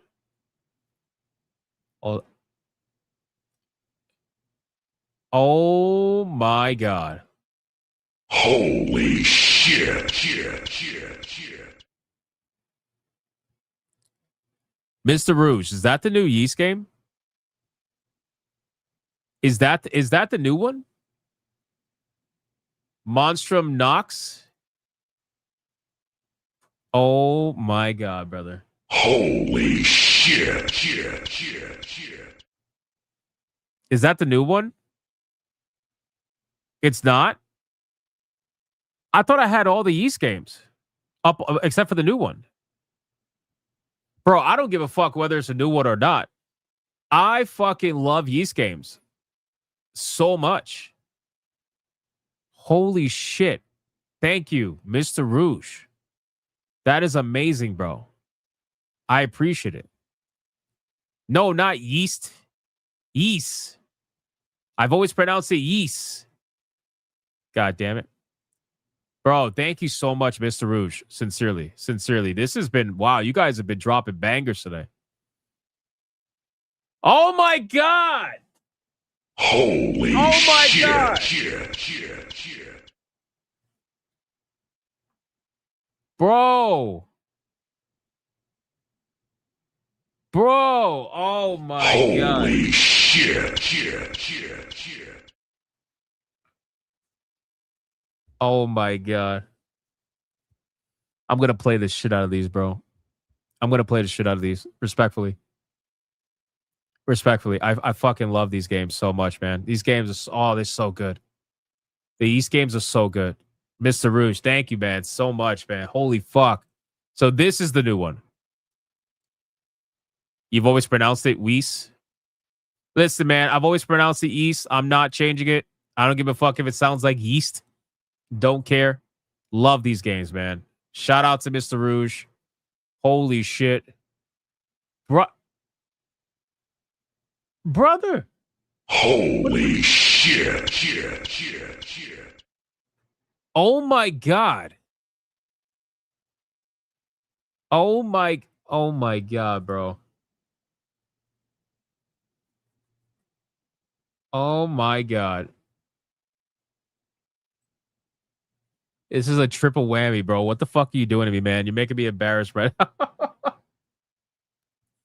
Yo, this man is on a mission? Yeah, clearly. Holy shit. Clearly, bro. I fucking love these games, man. People don't understand. I love these games so much. Fuck. Dude. Mr. Rouge, thank you, man. This was when the channel lost his channel by creaming on the stream. Yeah, no, I'm definitely creaming on the stream for sure. Are they that good? I mean, I haven't played these, but I've played the other Yeast games, and they're amazing. I fucking love those games. One of my favorite ones is Oath of Felghana. Oath of Felghana was really good, really, really good. I fucking love that game. So good, man. Thank you. Thank you. Seriously, Mr. Rouge. Hey, props to Mr. Rouge. Props to Mr. Rouge. That was a legendary drop, man. Holy shit, man. God damn. If you cry, we'll lose respect. I'm not going to cry. All right, relax. I'm not going to cry. But thank you. Thank you, Mr. Rouge. Sincerely. All right, let's keep going, boys. We're going to get now super chats and then 2 topics because we got to go hang out with Leon after the stream. We got, where we at? We got a repo with a 2. It says Emu VR does that with retro games in VR with Emu. That's cool. Speedy Cake with a 5. They probably have a permissions request on launch. Probably, I would imagine to give the game some like permissions. Speedy Cake with a 5, but they better have a frosted glass option for Kata, Leon, and Atreus' Scooter Games collection. I'm sure they would. Old Man Cat with a 4.99. They released my game. Yes, I saw that. Thank you, Old Man Cat. And then with a 1.99, Mind's Eye was in some conspiracy type shit. Definitely was. And apparently they're not letting it go. Monkey Man with a 2 type shit for real, no cap, moist. Fuck, I hate the way Gen Z talks, man. I'm sorry, I just do. I hate it so much. Speedy Cake with a 2. Kamisha? Bro. Not Kamisha. No. It's Carmelita. That's how you go. That's the name. That's the name. She ain't fucking super black where she needs to be called Kamisha. No, I'm good. It's Carmelita. That's what we're going to call her. She ain't black, bro. Adair Soto with a 5. When are you going to get into the Trail series? Bro, Adair Soto, I'm currently playing a game called Crimson Desert that demands your entire fucking soul. Okay? So I don't know. I'm only one person. I'm trying. I'm playing a lot of games, man. Look at this. You want proof? You want proof? I'll show you proof. Look at this shit. Look at this shit, man. Right before the stream, I was trying to get an extra run snuck in of Dragonkin. Okay, I was trying to get an extra run snuck in, and I was doing a test of will. I ran out of time. I was 3 out of 5, and if I pause it, I'm going to lose all progress. So you know what I did? I fucking paused it. It's literally paused. It's paused right now. Look at this shit. I'm not even kidding. Look. Look. I'm trying, man. All right? I'm playing. There's a lot of games out there. There's a lot of games out there. I'm fucking trying, brother. Look at this shit. I try my very best, okay? God knows I'm trying. Oh, God. Hypno's taking bookings for 2035. Yeah, seriously. Seriously. I didn't want to lose my progress, so I paused it. I was going to finish it after the stream and then go play fucking Revenge of the Savage Planet with Leon. But, hey, man, Dragon Kid looks really good. It is really good. It is really good. This game is fucking awesome. It's not going to show very well on StreamYard. StreamYard's is not good for gameplay, but like I have it paused because again, I was trying to make some fucking progress, and I was 3 out of 5 on this. I was up to wave 34 or something like that. But I mean, regardless, it is what it is. So anyway, enough of that. That probably looked terrible on StreamYards, probably. How big is my Steam library? I mean, now I think it's at 2,300 games or something around there. I don't know. I'm not sure. Adair Soto with the 2 is laughing at me. Thank you, Adair Soto. I appreciate that, man. I appreciate that. Hold on. I got to bring my Windows back up because I lost it. Give me a second. There we go. There we go. Actually, it looked all right. It's a really fun game. I fucking love Dragonkin. I have 53 hours, 54 hours in Dragonkin so far. Something like that. I've been playing it like non-fucking stop. All right, let me check Rumble. Rumble, we got anything? Let me see. Rumble, where are you? Cancel this podcast for $1. Potato Simulator with no Bella Ramsey. Demand a refund. Oh my God, bro. Cancel this podcast. Dude, we need to buy that game and somebody needs to mod Bella Ramsey in the game. That needs to happen. Like yesterday. It needs to happen like yesterday, bro. Oh my God, that'll be amazing. Can that happen? How can we make that happen? Somebody will do it. I know somebody will do it. For sure. It's going to happen. Dare Soto with a 5. I know him. No, you're just one man playing the game, but trust me, when you get into it, you're going to have a lot of fun with the story. I know I will. I've played Trails games before. I know I will. Mr. Rouge says, with my 3 games, you're now at 2,323. Damn, Mr. Rouge got my fucking games down to the T. Shit, Mr. Rouge. Damn. Mr. Rouge is like, exposed. Exposed. You have actually this much, sir. Thank you, Mr. Rouge. I appreciate that, bro. Shout out to you, man. All right, we're caught up on Rumble. Guys, let's get into the final 2 topics. Final 2 topics. Let's go over. Where are we at? Let's talk about World of Warcraft. So it has been in my belief, and I've been saying this for I don't even know how long now, but it's been in my belief that Activision Blizzard has been actively, no pun intended, trying to make World of Warcraft into a console video game. Okay? Even back when I was playing the game, they were simplifying the rotation. They were, because if you guys remember, if you've played WoW, it never really had like a super complicated rotation. Depending on the class you played, obviously, some classes had a much easier rotation than others. But ultimately, it was nowhere near as simple as it was now. But, this game has been simplifying their rotation. They basically, from what I understand, they've been trying to do a 1-button rotation where you just press the same button over and over and it essentially does the rotation for you. And once I heard of that, I was like, oh yeah, they're definitely going to be trying to bring this to consoles, especially since one of their biggest competitors, which is Final Fantasy XIV, is on consoles, right? So Final Fantasy XIV being on consoles does make does make World of Warcraft going on consoles make sense, right? Now, overall, I know some of the more hardcore, diehard WoW players probably scoff at the idea of the game going to consoles because it's been a PC game for its entire life.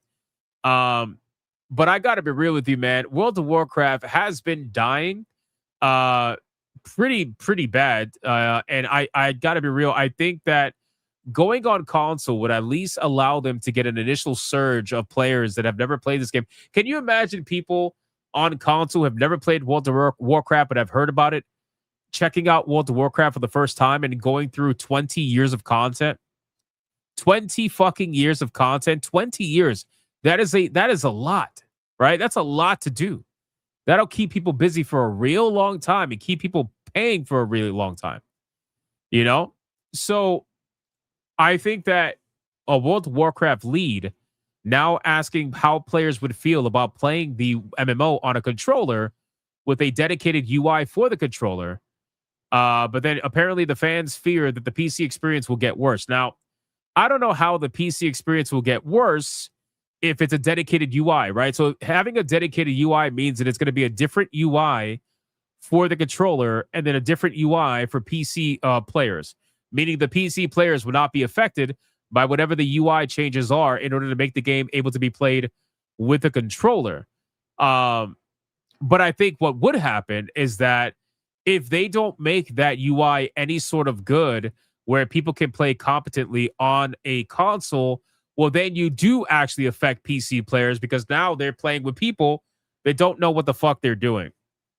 You know, nobody actually wants to play with somebody who's using a controller in an MMORPG like WoW if it's not designed for it. So it all depends on how they do it. But I'll say this, if they're asking this question, it's because they absolutely want to bring this game to consoles. It's only a matter of fucking time.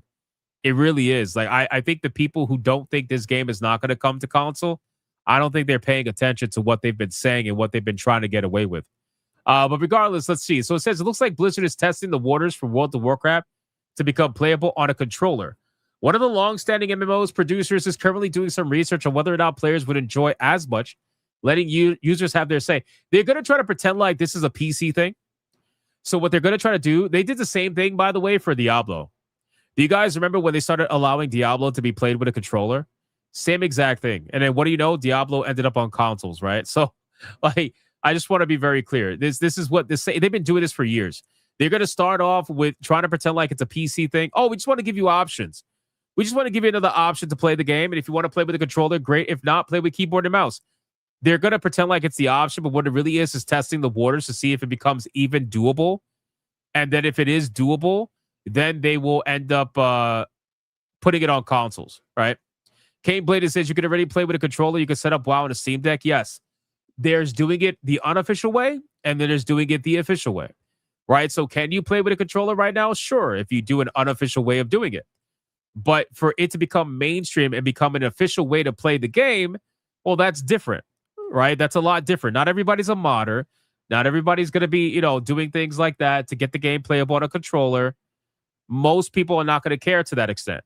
But the moment it becomes a mainstream thing where the developers do it for you and allow you to have that option, well, then a lot more people are going to be more likely to try it out, right? So in any case, in the questions and answers session with Azeroth-centric outlet Wowhead, Holly Longdale, executive producer and vice president of World of Warcraft, proposed the question to the live Discord chat.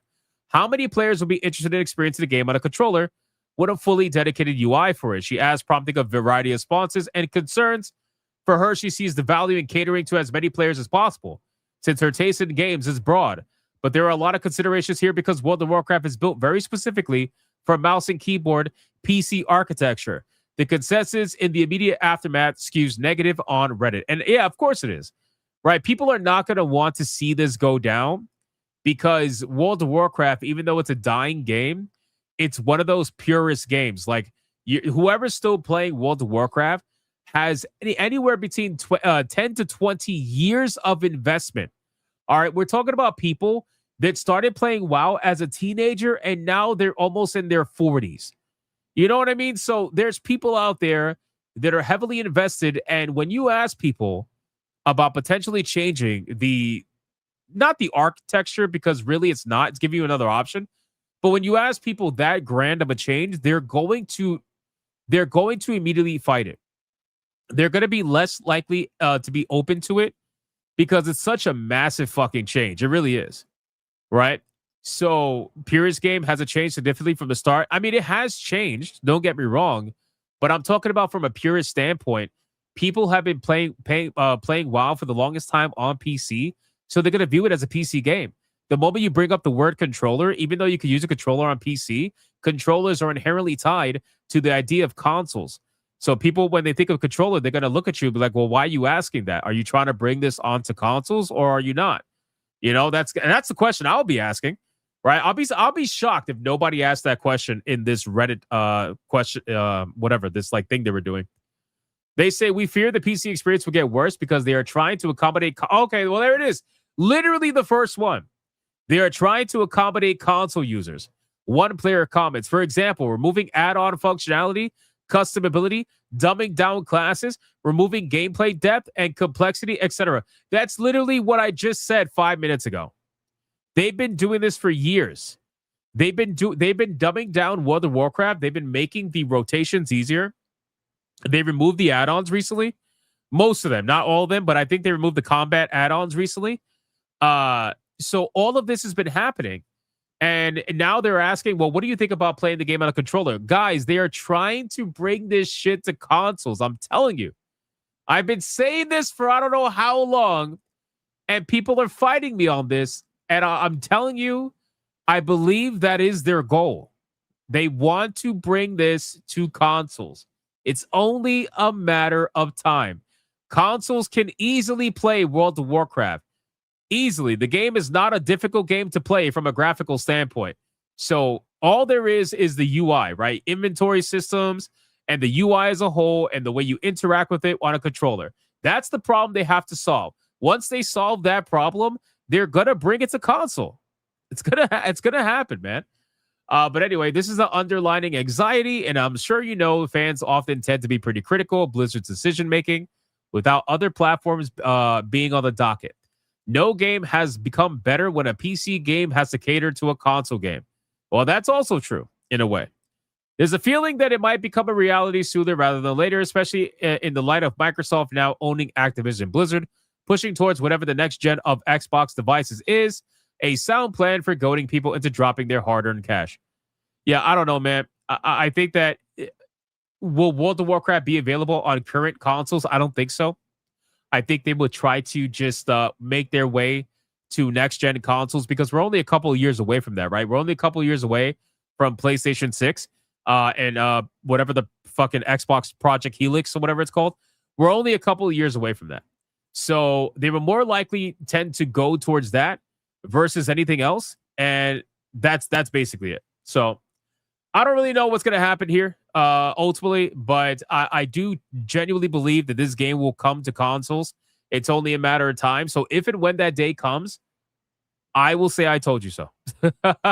I will. In this situation, I will, because I really do feel like I'm right on this. I really do. I feel like it's definitely going to happen. So we'll see. We'll find out. But yeah, we'll see how that goes. World of Warcraft continues to get easier and easier. Yeah, ESO is another example. Yeah, exactly. Elder Scrolls Online is another example. If consoles can play Elder Scrolls Online, then World of Warcraft is no fucking different. It's going to happen. Just stay tuned. It's going to happen one way or another. There will be World of Warcraft on consoles, and that's going to be pretty mind-blowing considering that this game is 20 plus years old and it is the pinnacle of PC gaming back in the day in terms of MMORPGs, and it somehow lands on consoles. It just shows a sign of the times where nothing is really meant for anything anymore, right? Like the Redditor said, if you're going to bring it on consoles, all we're seeing is a dumbing down of gameplay mechanics in order to do it, right? Like the fact that they removed add-ons, customability, the fact that they made rotations easier, gameplay easier, like that's affecting the game itself. That's affecting the people that didn't want to be affected. Like the PC players didn't ask to be put on consoles. They didn't ask for their game to be made easier so that you could put it on consoles, right? Like nobody asked for that. But you're going to get it anyway. You're just going to flat out get it anyway. So Anyway, we'll see what ends up happening with this, but it's an interesting story nonetheless. So, all right, let's catch up on any supers before we continue. Adair Soto. Let's see. Adair Soto 1 and 2. We are collecting data from your Hypno. Fair enough. Fair enough. All the data on all the games that I have. That's awesome. Wouldn't WoW be on the Steam machine? And is the Steam machine considered a console or PC? It's considered a PC. It is considered a PC. There are people out there that try to consider it to be a console. It is not a console. They have openly stated it's a fucking PC. It is a PC that they're selling to you that is going to make you booting it up like a console easier, but it's still a PC at the end of the day. And in terms of would it be on the Steam machine? Well, I mean, in a way, sure. Like you can add World of Warcraft to your Steam library, but it's an outside ad, right? So I don't know if it's going to run on the Steam machine. I'm sure there is a way to do it. I think you can install. I think they said on the Steam machine that you'll be able to install third-party launchers. Don't quote me on that, but I think you will be able to natively. And if not, I'm sure there'll be a way to mod it in, just like there is now with Steam Deck. But you should be able to add Battle.net. You should be able to add Epic Games, all that stuff. But again, we're not exactly too sure. All right. Next topic, final topic. This is going to be about Palworld, Nintendo, and the feltoning that Nintendo has gotten. So, Nintendo, ladies and gentlemen, just took a massive L. Okay? A massive L. And this is something that they're most likely going to try to fight, because they've tried to fight it before, so it's really not that shocking. But this is a pretty big hit for them, okay? So Nintendo just got denied by the U.S. Patent Office. Actually, it's even worse than that. They got their patents revoked by the U.S. Patent Office because the U.S. Patent Office initially approved these patents, and then due to one particular person in the Patent Office, I forgot his name, forgive me, but I know they have it here somewhere in the article. I'll tell you when I go through it. But somebody in the U.S. Patent Office says we need to revisit this. We need to take a second look at this. And that doesn't happen very often. It is actually extremely rare for that to happen. But they said, we need to take a second look at this, right? So they decided to take a second look at Nintendo's controversial Pokemon battling patent in a non-final decision. And by non-final, they mean that Nintendo can appeal it and fight it, obviously. But right now, it is a final decision in the sense that they have decided to revoke it. But yes, they have revoked Pokemon's battling patent, which is crazy. So we're going to talk about it. So, amidst its ongoing Japanese patent lawsuit against Palworld developer Pocketpair, Nintendo thoroughly stirred the legal pot on this side of the Pacific when news broke out in September 2025 that the United States Patent and Trademark Office had granted the publisher U.S. Patent 12,403,397, which was a patent describing a system for battling summoned characters. Now, this patent was a big deal, okay? Because a lot of people were talking about this because this patent, there was a lot of people that were experts in patents, and they were saying that there's no reason this should have gone through. Like, why the fuck did this go through? It was so vague. It was so like lawsuit bait. That's really what they were calling it, like lawsuit bait. And the fact that it went through shocked a lot of people. Well, regardless, it did go through. And despite concerns about how such patents could be weaponized, the USPTO approved the 397 patent with shockingly little pushback, drawing outcry from both players and legal experts. Experts like video game patent lawyer Kirk Sigmund, who called the patent's approval an embarrassing failure of the U.S. patent system. The USPTO now seems to agree, as it has issued a non-final decision last week, rejecting all of the 397 patent claims, effectively declaring its intent to revoke the patent. Nintendo will, however, be able to argue against the decision and try to appeal it. So they have now decided that they're going to reverse decision and they're going to remove the 397 patent claims from the initial patent that they were initially approved for. This is a clusterfuck, okay? This is very messy, and it's quite the clusterfuck overall. Before I continue, we should clarify the scope of Nintendo's 397 patent, which has been a common source of confusion. To be clear, Nintendo did not apply for and does not possess a patent on the general concept of battling summoned monsters. Patents are intended to perfect or protect initial, original, unique inventions that will be non-obvious for practitioners of the associated art. In other words, an invention isn't patentable if it's overly broad or similar to existing works. Even Nintendo's terrifying legal apparatus can't obtain a patent on the idea as broad as battling summoned characters. The concept of commanding creatures to fight would have been an unpatentable when Pokemon first released in 1996 as it is today, because patents don't protect concepts themselves. They protect clearly defined processes, designs, and applications. To meet their criteria, video game patents like Nintendo's 397 patent are, by necessity, limited in scope to extremely specific mechanical implementations. In Nintendo's case, its 397 patent claims the invention of a unique, hyper-specific system of a sub-character battling mechanic, one in which a movable player character can be directed with an input to summon a sub-character at a designated location where it will either enter a battle mode if an enemy character is present or begin automatic movement, during which the player can perform a second input to cause the sub-character to move to another designated location, where if an enemy character is present, the sub-character will enter and complete an automated battle. And this is kind of like giving you an idea of what it looks like. There was a couple of screenshots showing you kind of what it looks like. It's amazing to see these patent pictures, man. Like, they're so simple, like literal stick figures, but still, it's funny. And that's just how the claims are summarized in the patent abstract. They even get more granular, right? As specific as those claims are, USPTO examiners are now saying the patent shouldn't have been granted in the first place. Thank you. Thank you. That's exactly what we've been saying the entire time. That's literally what we said last time when we covered this. We said, how the fuck did this patent even remotely get approved? How did it get approved? Like, who got paid off? You know, like somebody got paid. Because everybody, like every legal expert that follows patents were saying that this patent should not have been approved. And everybody was questioning, why was it approved in the first place? Right? Like, this clearly should not have happened, because now, even though they revoked it, Nintendo can still fight it, which makes it messier than just denying it in the first place. But okay, whatever. So now let's talk about what happened. So weeks after Nintendo was granted the 397 patent, director John A. Squire, so that's the guy who decided to fight it, issued an order for an ex parte re-examination of the patent, meaning that a USPTO examiner would reevaluate whether the patent should have been granted to begin with. It was a noteworthy order because, unlike most EPRs that are initiated in response to requests from external parties, the 397 patent re-examination was ordered under the USPTO director's own initiative, indicating that the case was now the subject of intensive USPTO scrutiny. So he said, fuck that. I think there's something wrong with this, so we need to check this out and see whether or not this should have been approved or not. Because now what they're doing is they're looking at Nintendo and they're saying, you guys are really trying to do something ridiculous here. We're going to keep a close eye on you.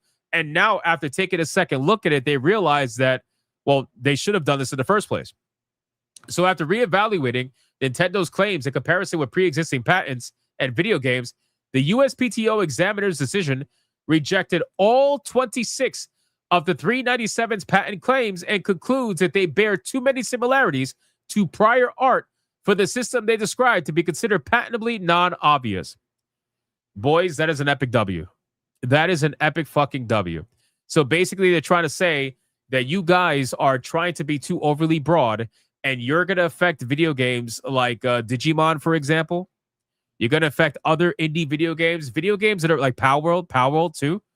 You're trying to affect all these video games. You're literally trying to eliminate competition because you don't want anybody coming anywhere close to doing something similar to your work and doing it better. Because Palworld is literally that, right? Palworld is literally that. Palworld stole your lunch. You guys were asleep. You guys are being lazy. And Palworld came around and said, oh, you don't want to give people multiplayer Pokemon? Shit. We'll do it. And guess what happened? They became one of the biggest video games in Steam history. History. Like history. Literally history. One of the biggest video games in history on the platform. Because you dumb motherfuckers didn't want to give people what they wanted. You wanted to be lazy. You wanted to just ride the coattails of Pokemon. and do nothing innovative, and you just wanted to keep releasing the same bullshit with small little changes here and there, and now you can't patent it. You can't patent it, right? So anyway, let's check this out. So while the list of references cited in the examiner's decision delightfully include both World of Warcraft fan wiki pages and Reddit threads about RPG auto battle mechanics, the USPTO's, that's true. That's true. World of Warcraft has a pet battle system. Do you guys remember that? I don't know if it's still in the game. I'm pretty sure it is. World of Warcraft has a pet battle system in similar fashion where you summon a pet, they battle alongside you. It's all the same. So this would actually affect World of Warcraft too. But anyway, Reddit threads about RPG auto battle mechanics. The USPTO rejection relies primarily on a set of 4 pre-existing video game patent applications describing systems resembling those in a 397 patent.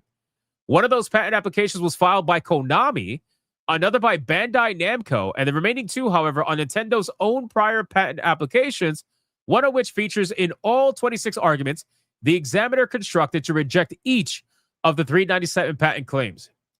As a U.S. authority, the USPTO's decision has no direct bearing on Nintendo's Japanese patents or its ongoing Palworld lawsuit. Additionally, the USPTO's decision is non-final, and Nintendo has 2 months to respond with its own counter-argument, a time frame that can be extended at Nintendo's request before the USPTO issues its final decision. So, I'll be real with you. I think at this point, Nintendo's cooked. At least from the US side of things. I think Nintendo's cooked.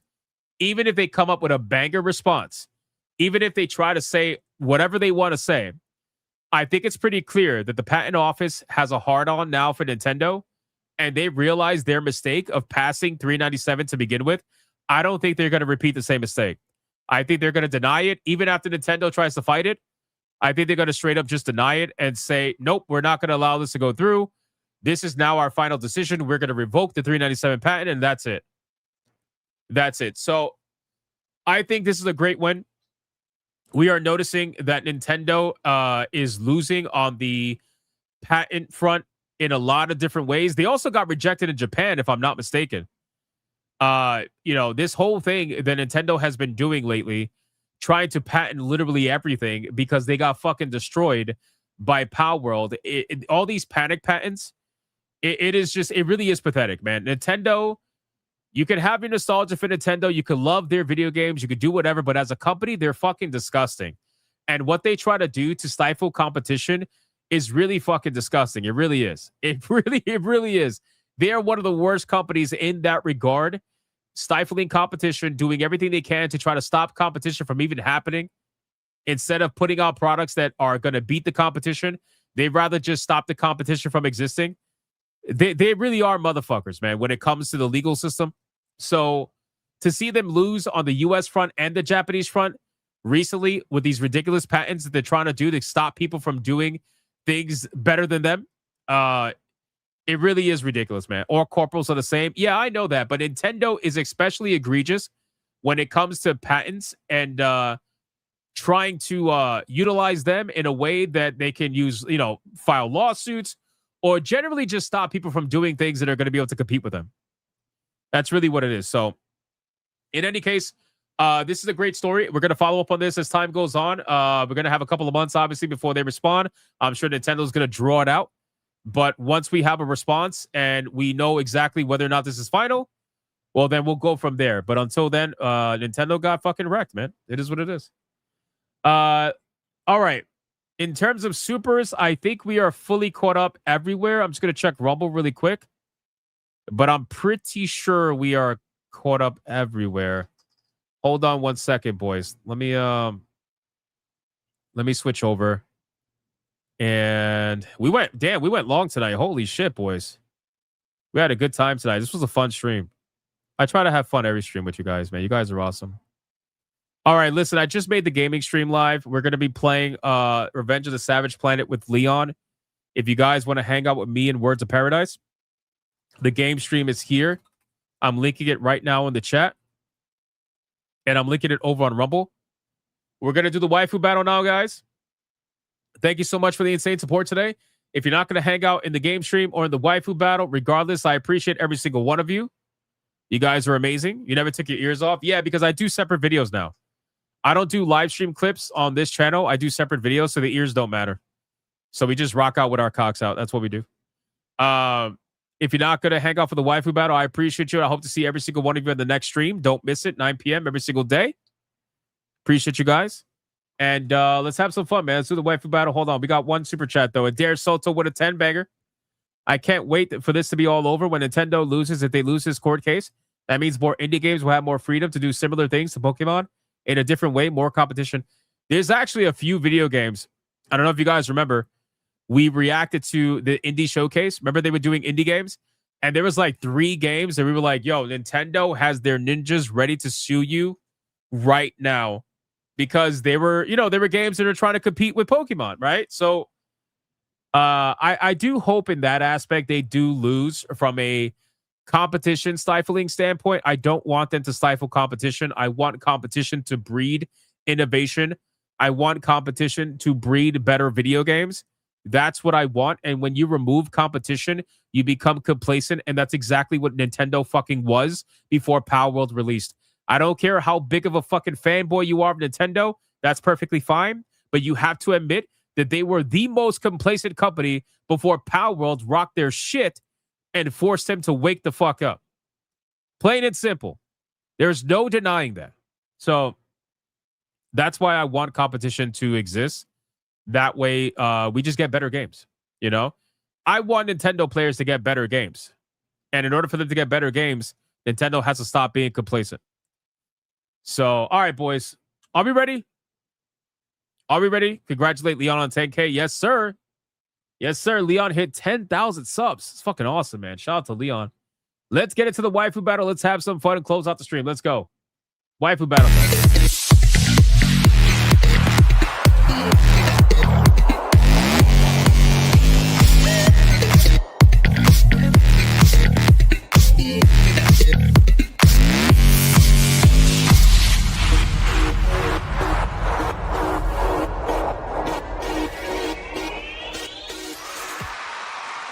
All right, boys. Waifu battle is here. Now, if you guys missed the last waifu battle, well, it was pretty interesting.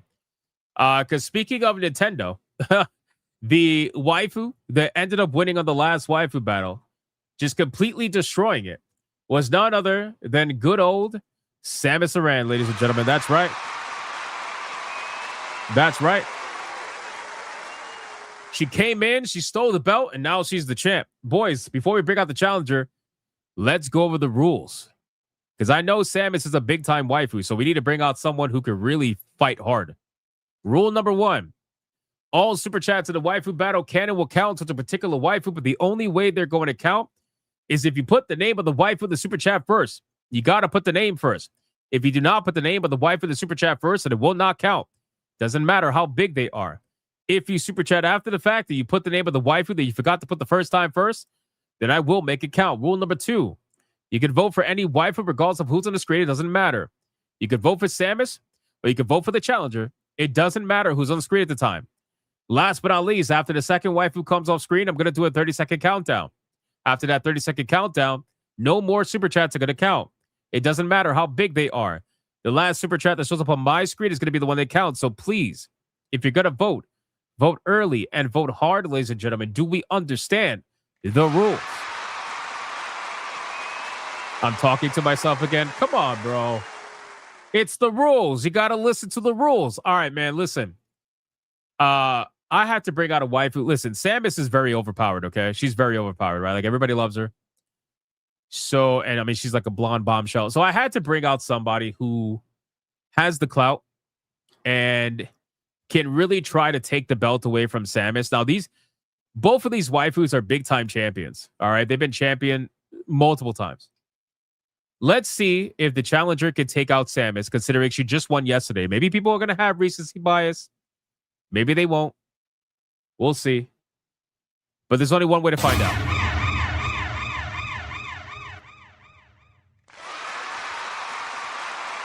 All right, boys. The challenger that's going to go up against Samus is going to be none other than the one and the only legendary Android 18 Ladies and gentlemen, she's the only one I could think of, man. She's blonde. She's got the clout. I know she's been a champion many times, but I don't give a fuck.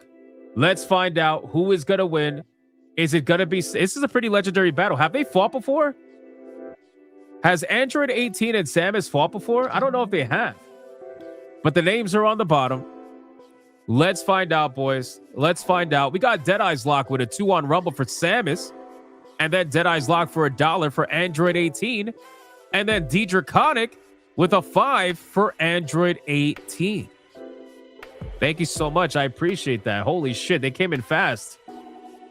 They came in fast, man. Fallen Angel with 31 months of legendary status for Samus. 31 months to back it. LOL. Mario movie was pretty good. I know this won't count as a vote. LOL.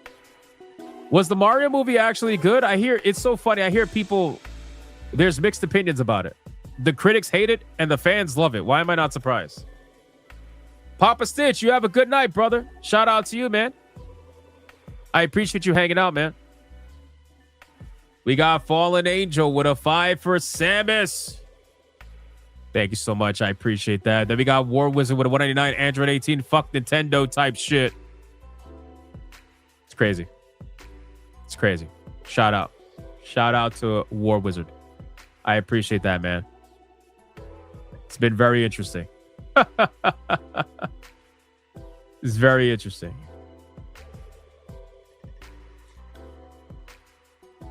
Then we got Jason Long for a 10 for Samus.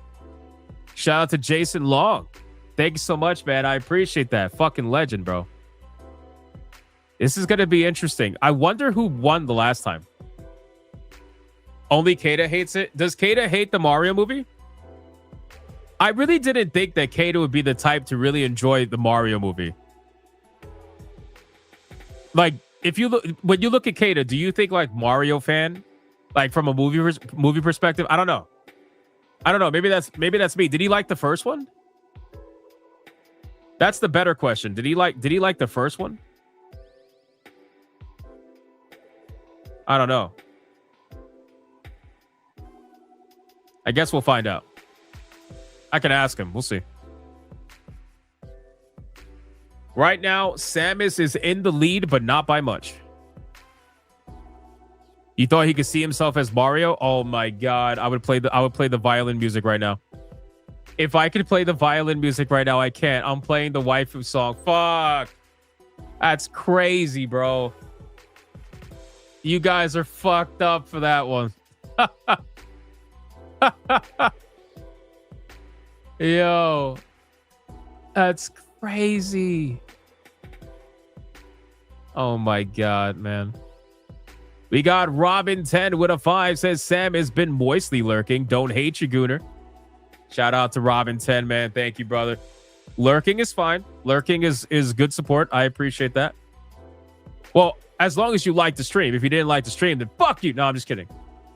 Shout out Robin 10, man. I appreciate that. Lurking counts. Lurking counts. Blonde on blonde violence. It is. Peach and Rosalina are next in the waifu battle. Also, Daisy. Let's go, chat. Yeah, I really don't want to put Nintendo characters in the waifu battle because you're going to have a lot of disingenuous people make it weird. And I try to avoid that. So, yeah. Yeah. All right, boys. Android 18 is coming off the screen. And now it's time to bring out the current waifu battle champion, who is none other than the legend, Samus Aran. Ladies and gentlemen, let's start the clock and let's see who is going to win. Is it going to be Samus or is it going to be Android 18? Let's find out, boys. Let's find out.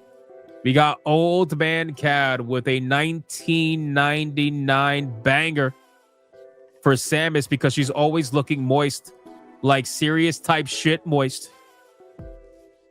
Well, I mean, yeah, I would agree with that. I had nothing else to say. I would agree with that. Dragon Ball fans, this is up to you, brother. This is up to you, man. Dragon Ball fans, you guys got to figure this out, man. We got Secret Final Boss with a 2. Samus is a Nintendo character, isn't she? That's different. When I'm talking about Nintendo characters, I'm talking about the little cutesy fuckers.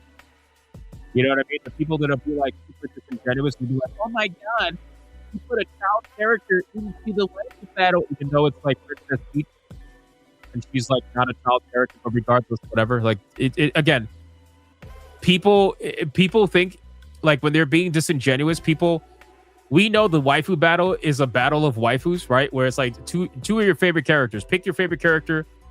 Who's the one you care about, right? That's really what the waifu battle is. But then you'll have weirdos online, disingenuous weirdos, where they're like, "Oh my god, you guys are gooning to Princess Peach." Oh, did I go underwater? I'm sorry. What did you hear me say last? What did you hear me say last?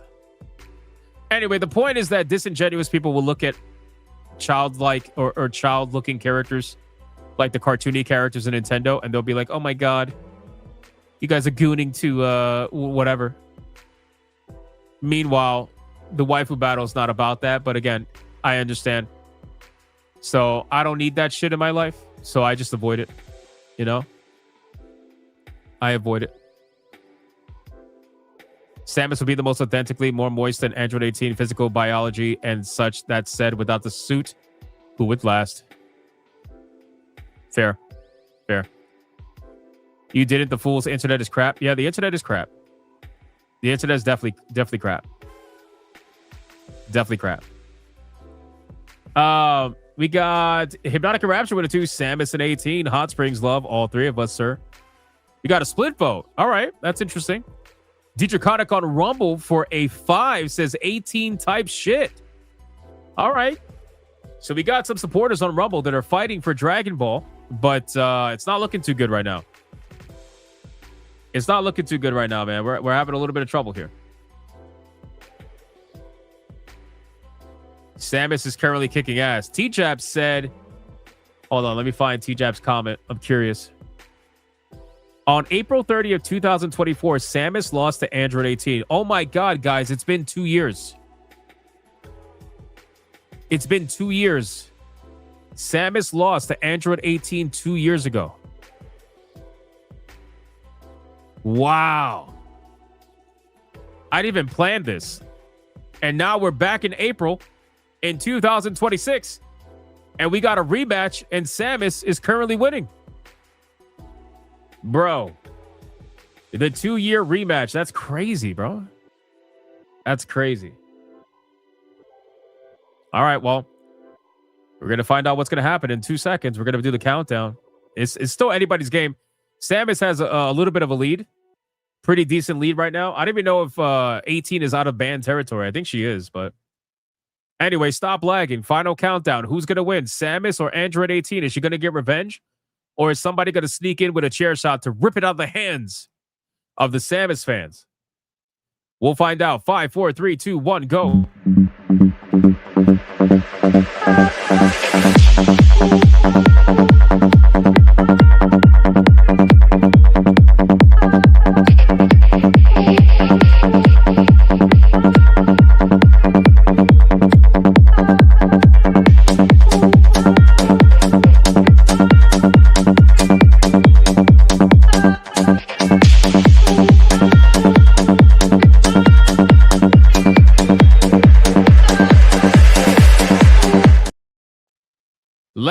Lagging, waiting for lag, lagging. T-Jab says Hypnotic, Android 18 is barely out of the lag territory, waiting for lag, ban territory, not lag. All right. And that is it. Battle belt is mine!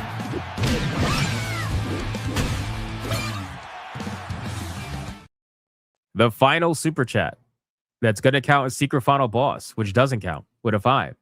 Oh, I meant to mention that I first came to a stream here 2 years ago today. That is sick. Holy shit. Shout out to Secret Final Boss, man. 2 years. That's awesome. Thank you for that. Moist flips his ham with a 2 for Seamus. And it's about to come hell of a storm. The fuck? Seamus? Who the fuck is Seamus? What is this, WWE? Thank you, Moist Flip Shazam. I appreciate it. All right, boys. Mods, count it up. I don't think it's going to take very long for T-Jab to count this one up. I think that this was a massive feltoning. But regardless, let's play the song anyway. Feed the ducks, and let's make it happen. Let's make it happen. Holy shit. I think that Draconic by himself saved Android 18. Barely. I think. If I'm not mistaken. Because Draconic did 5 and another 5. Yep. So, oh my God, bro. Draconic saved Android 18. You Dragon Ball fans out there, we're about to let her get banned, bro. That's crazy. Draconic, good job, man. With the save. 5 and 5. That's awesome. Shout out to Draconic. I can't believe Android 18 lost this bad. I thought that she had the power to take on Samus. What the fuck? You guys like Samus that much? Yeah, 18 almost joined Jinx. That's crazy. It's crazy, man. That's pretty shocking. Kurakami says right before he got banned from donating oh, he got banned from donating? Shit. We got numbers. Let's go. Music off. All right, so Android 18 is $13.99. Oh shit. Again, Samus at $44.99. Boys, goddamn, man. Goddamn. Which means the winner and still waifu battle champion is none other than the one and the only Samus Aran.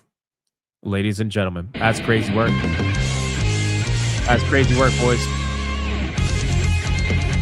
Wow.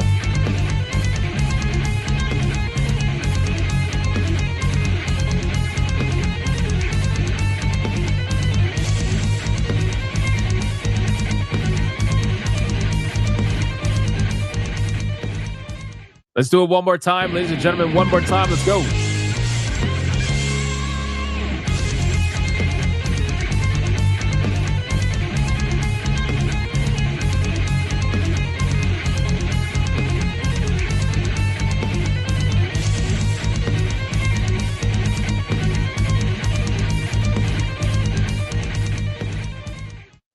I don't think many people are coping and seething on this one, but we're going to play it anyway. You are coping and seething. You just can't accept what you're seeing. Yes, you're coping and seething. The truth is scalding, and now you are molding and coping so hard. Coping and seething. And that's going to be it, boys, for the waifu battle. Samus is going to go backstage. She will face off against another waifu tomorrow. Hypnocast, 9 p.m. Every single day, man. Come hang out with us and have a good time, as we always do. Talk video games, shoot the shit, and apparently look at rockets. Alucard with a 5. Why the fuck you trolling? Why are you always trolling? That's not true. We're not trolling. Thank you, Alucard, for the 5. I appreciate that. All right, boys, listen, a couple of things. Number one, I released a video today. If you didn't get notified about it, it's probably because it's a little wonky right now with the streams and everything being unlisted. It's a little wonky. So the video's here. If you guys missed the video, please go watch it. It's a video about Crimson Desert and Larian Studios' opinion, the director, and what he said about Crimson Desert and my overall thoughts about that stuff. Go check that video out. In the meantime, while you're waiting for the gaming stream, if you're going to hang out on the gaming stream. Otherwise, if you're not going to do either of those things, I appreciate you. Thank you guys so much for hanging out today. This was an awesome stream. We're going to go rate ourselves over on Grivcast now. We're in about 35 minutes or so. We're going to be playing Revenge of the Savage Planet with Words of Paradise Leon. So that's going to be super fun. Don't miss it. Thank you guys for the support, the likes, the comments, the super chats, and the gifted games, man. You guys gifted, I think, like over 12 games today. That's crazy. We haven't had a stream like that in a while with that many gifted games, but you guys are insane. Special shout out to Mr. Rouge again for the crazy amount of yeast games. That's awesome. Thank you, bro. And also special shout out to JR for all the Resident Evil games. That's crazy too. I appreciate it. And special shout out to the Hypno mods for doing what they do every single day. I appreciate you guys as well. And I will see every single one of you on the next one. Until then, you guys already know, go be bigots and go be gooders to stay for the raid. Enjoy the outro. It has Trump in it because he's talking about vagina. And also, nobody notices that there's Az is in the outro too. Nobody knows. You got Az, you got Black Jesus. There's a lot of cameos. Go watch it. Bye.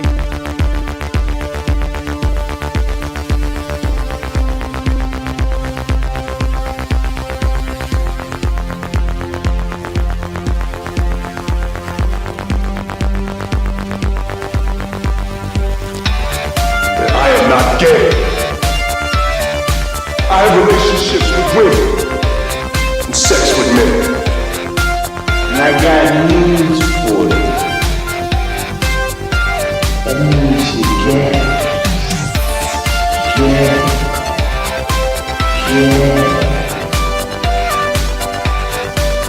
Poor kids are just as bright and just as talented as white kids. Her dog, or her cat, was named Vagina.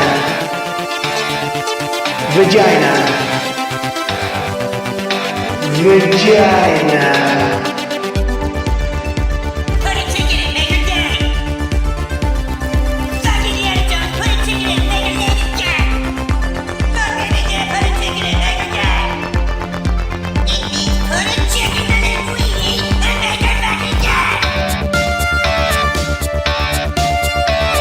Fucking pronouns! Fucking pronouns!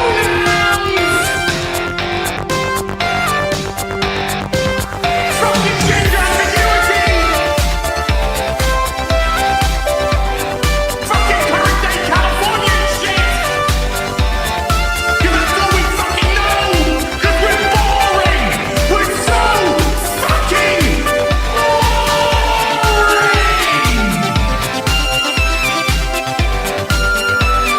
Twitter hole! Twitter hole! Get it right! At the touch of the black man, I bring life. I bring life.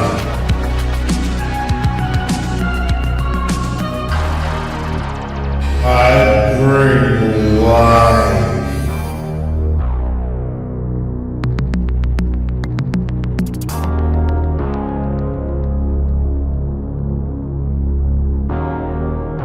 I bring life.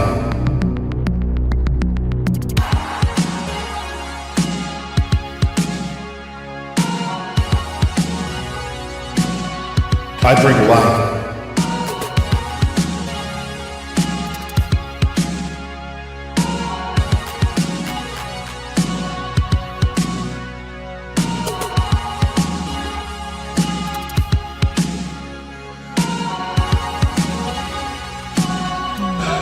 That's right!